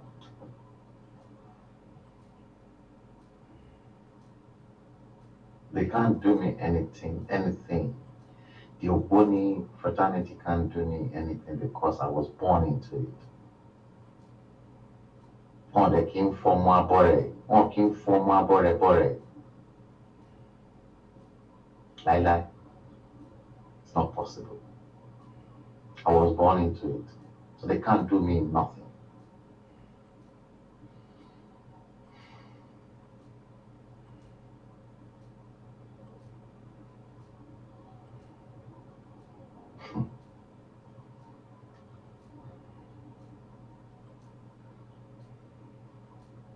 Thank you. Guthrie Denizard.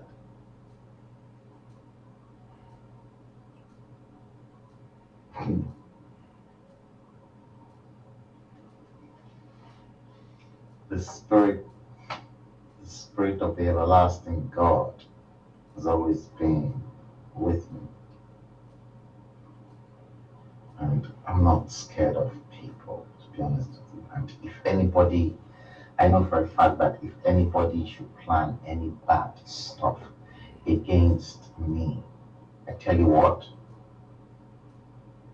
they need a double portion of whatever they're planning. I know that. There's no problem. Sometimes I don't even have to fight. I can feel if I'm attacked, if I'm under attack, I can feel it sometimes. But look, I'll just do like this. And I'll just move on. But they will. And in a situation that I have to, if I know it is because I will see it, I can smell it, if it is a serious spiritual attack, then I will be forced myself into returning their bad deed on them. And I know exactly what to do. This is more than prayers. I don't have to go to any pastors. I can return everything. If you send any bad energy to me, I will pack all your bad energy that you sent to me. I will pack them and I will return them back to you. And that's what you don't want.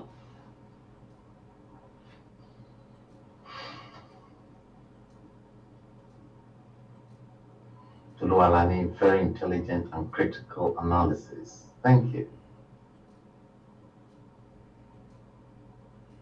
Okay, guys, if you want to share this, share it.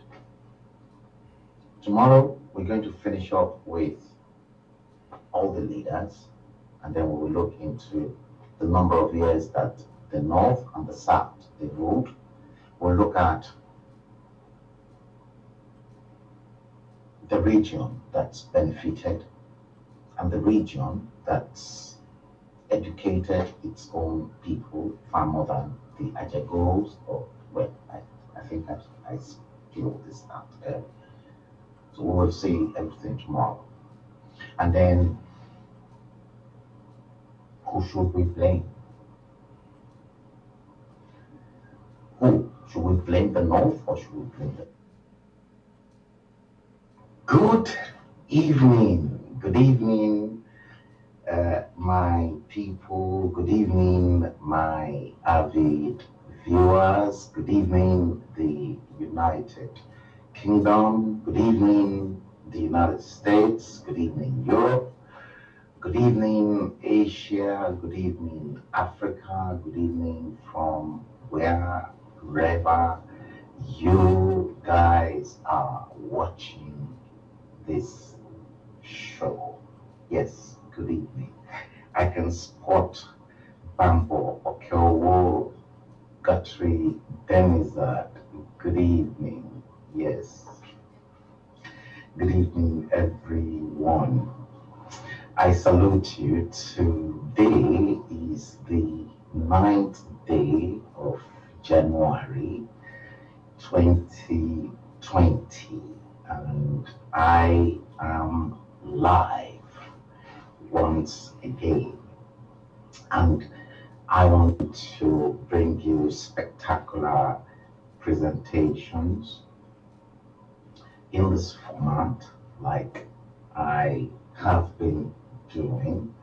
And I salute, I thank everyone who's been tuning in to listen to all this stuff that I have been pumping out of my head with illustrations to demonstrate to you the jinx or the hex that is hanging on your supposed country that you Lord call Nigeria. It is just a mere geographical expression. There's nothing called a Nigerian the way you have British, German, Chinese, Japanese, Vietnamese, Taiwanese, and so on and so forth. Yes, most of you will know that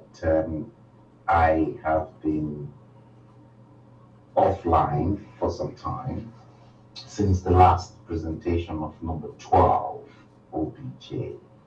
Obviously, you know quite well, sometimes the weather will have adverse effect on someone. And yes, we were on number 12, and we've treated number 12. So we're going to go today.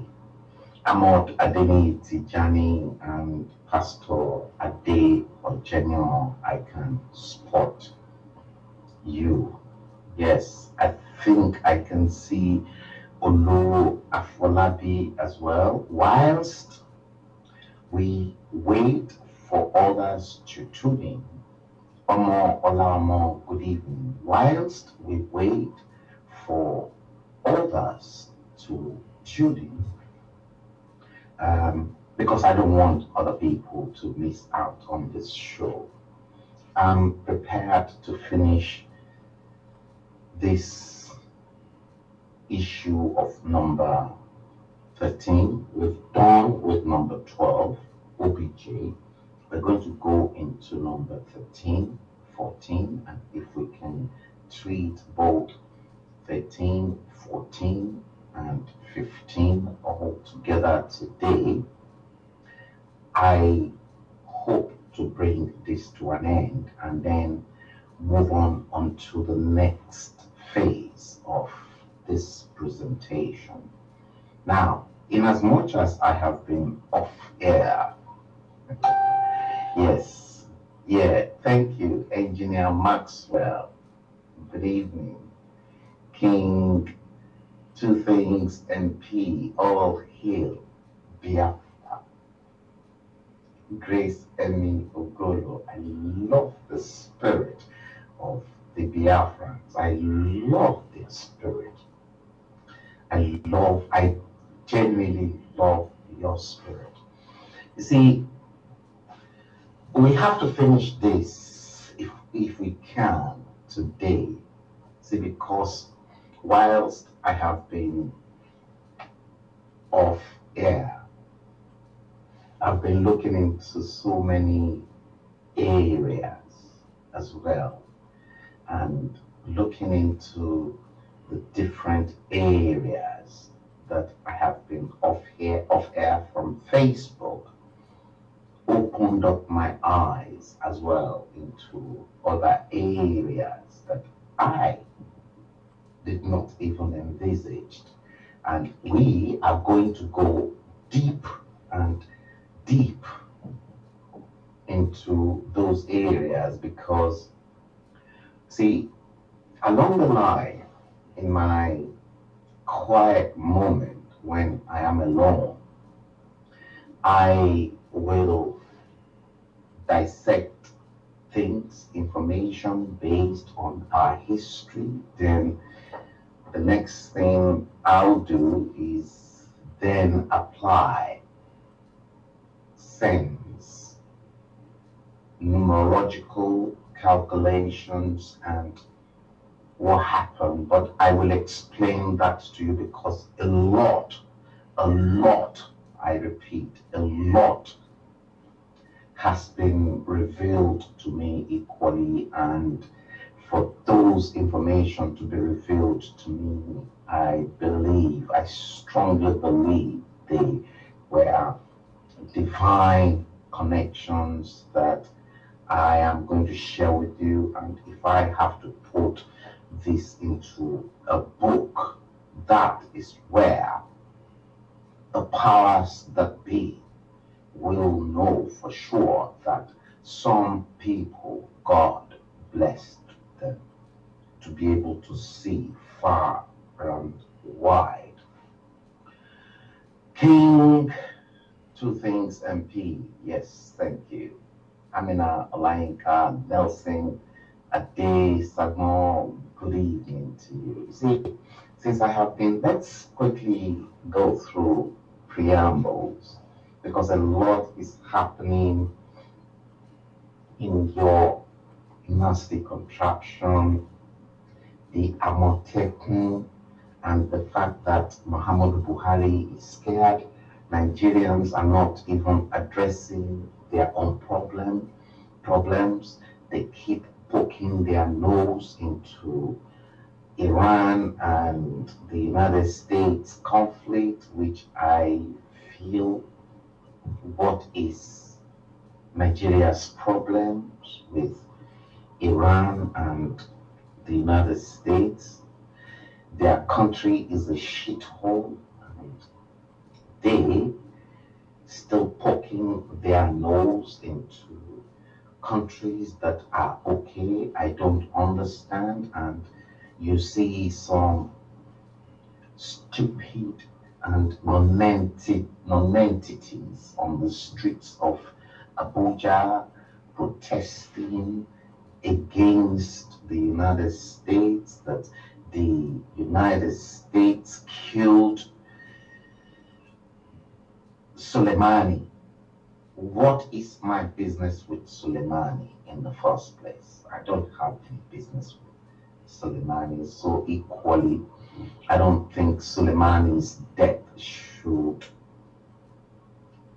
involve Nigerians. Why are they protesting? Guys, it is stupid. Those are the idiots and the vagabonds. Soleimani, Iran. What is Nigeria's business with Soleimani?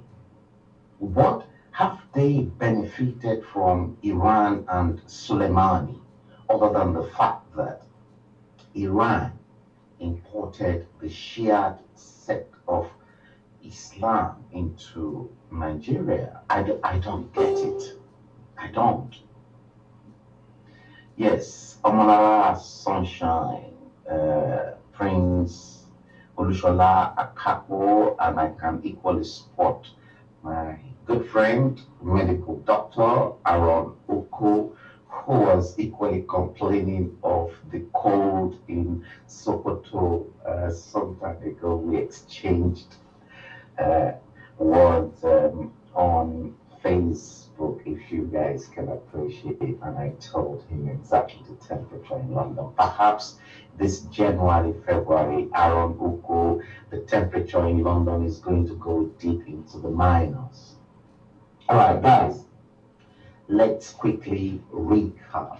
We dealt with OBJ number 12 here, and in here we continue to see the triangle, something I personally will call a pyramid. And at the top end of the pyramid is the unseen eye. And at the base of the pyramid, you get 11, 22, and at the apex of that pyramid, you get the 33rd. 33rd being the highest number, the highest degree that you can reach in Freemason. So there's been a reoccurrence of the triangle, or rather the pyramid, springing up consistently in our cycle in Nigeria. So we've dealt with number 12, OBJ.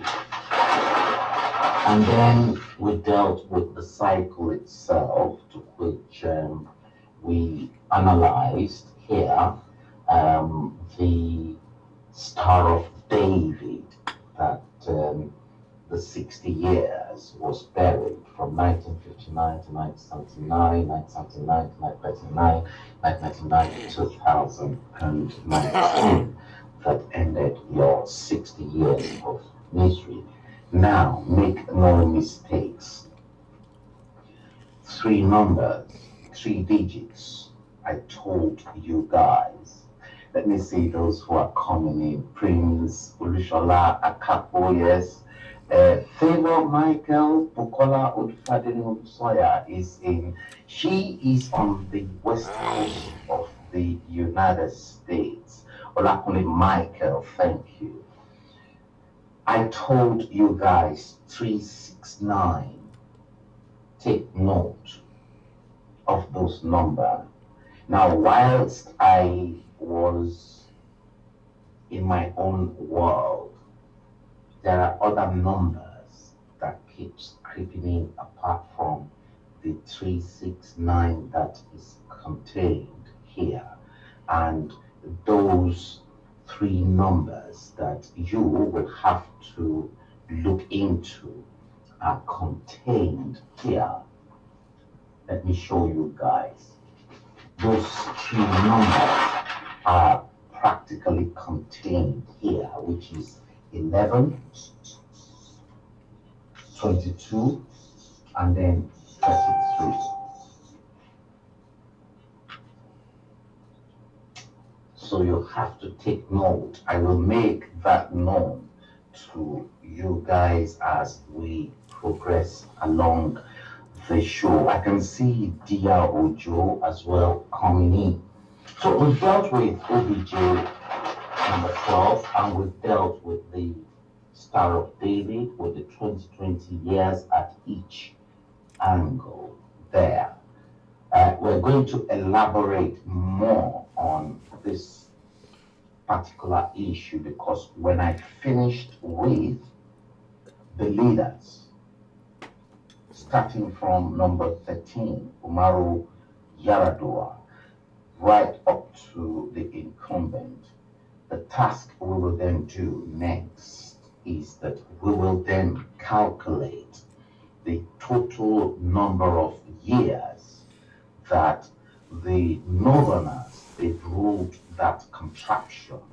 It is a contraption because there is nothing. Look, guys, don't deceive yourselves. There is nothing called Nigerians. The way you have the British, you have the Germans, you have the Spanish, you have the French, you have the Chinese, you have the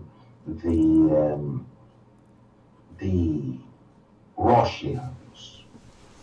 These guys, they've got just one language, and it's that language that is uniting them to be a nation. So there is nothing called Nigeria. Nigeria is a fraud, complete fraud. And that's why I'm actually presenting all this to you so that you guys can see and you can open up your eyes into seeing things that I have been looking way back, that many Nigerians. Now, you can clearly see that, guys, and I think on this note, I can see many of you, you've been listening there.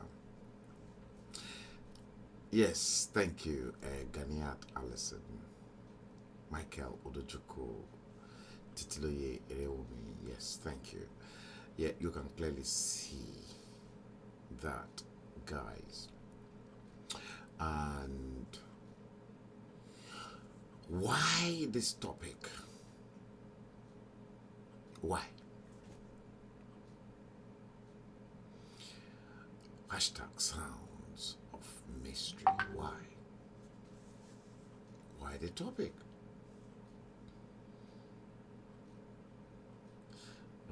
Bukola Dufadeni Olusanya. Yes, I know you have been watching that. Aminat. Thank you, Steve Osage. You have been there. Yes, you have been there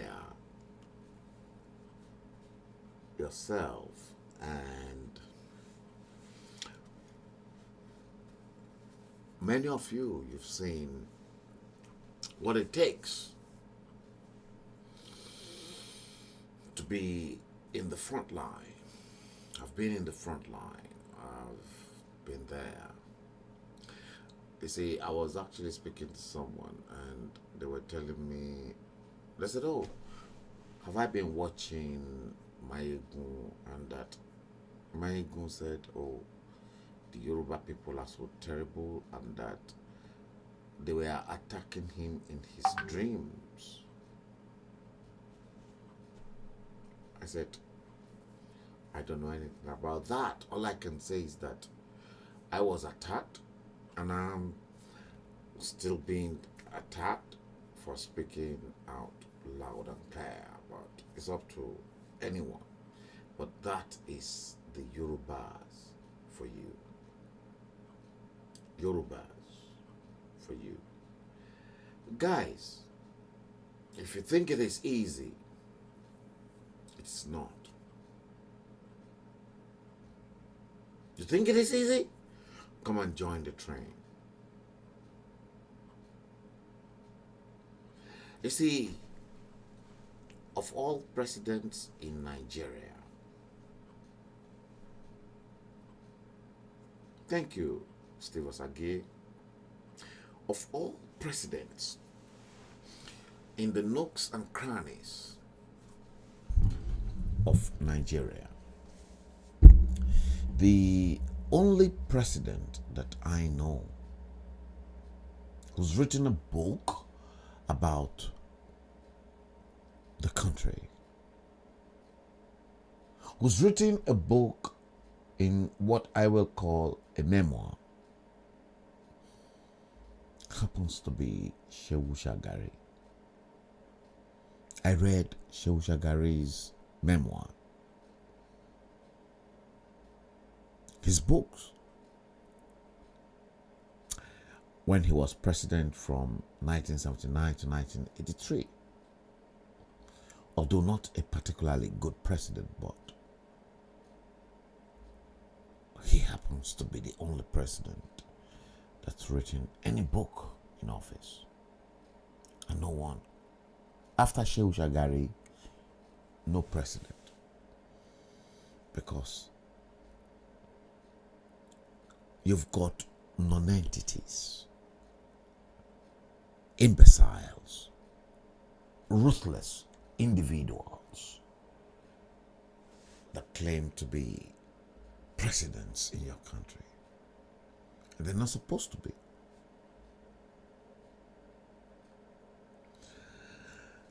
You are still battling corruption since the very day Nigeria was founded.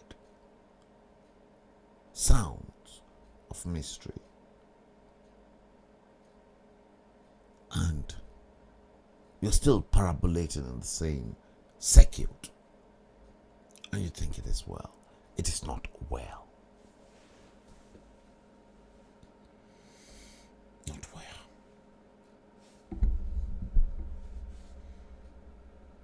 Not well. It is not well.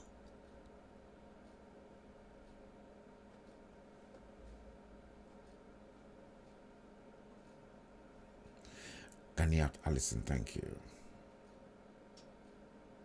Let's bring hashtag the sounds of mystery to an end. I don't know if I'm going to serialize the sounds of mystery, but let's keep the bleeding edge going first. Maybe the next one after the bleeding edge is going to be sounds of mystery, but will there be any 2023 in Nigeria, in Odua land? The answer is no. There won't be any.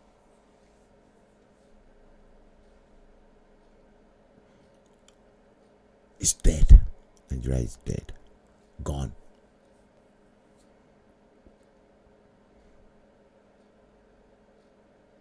Gone. On the day that Chief Obafemi Awolowo was committed to Mother Earth,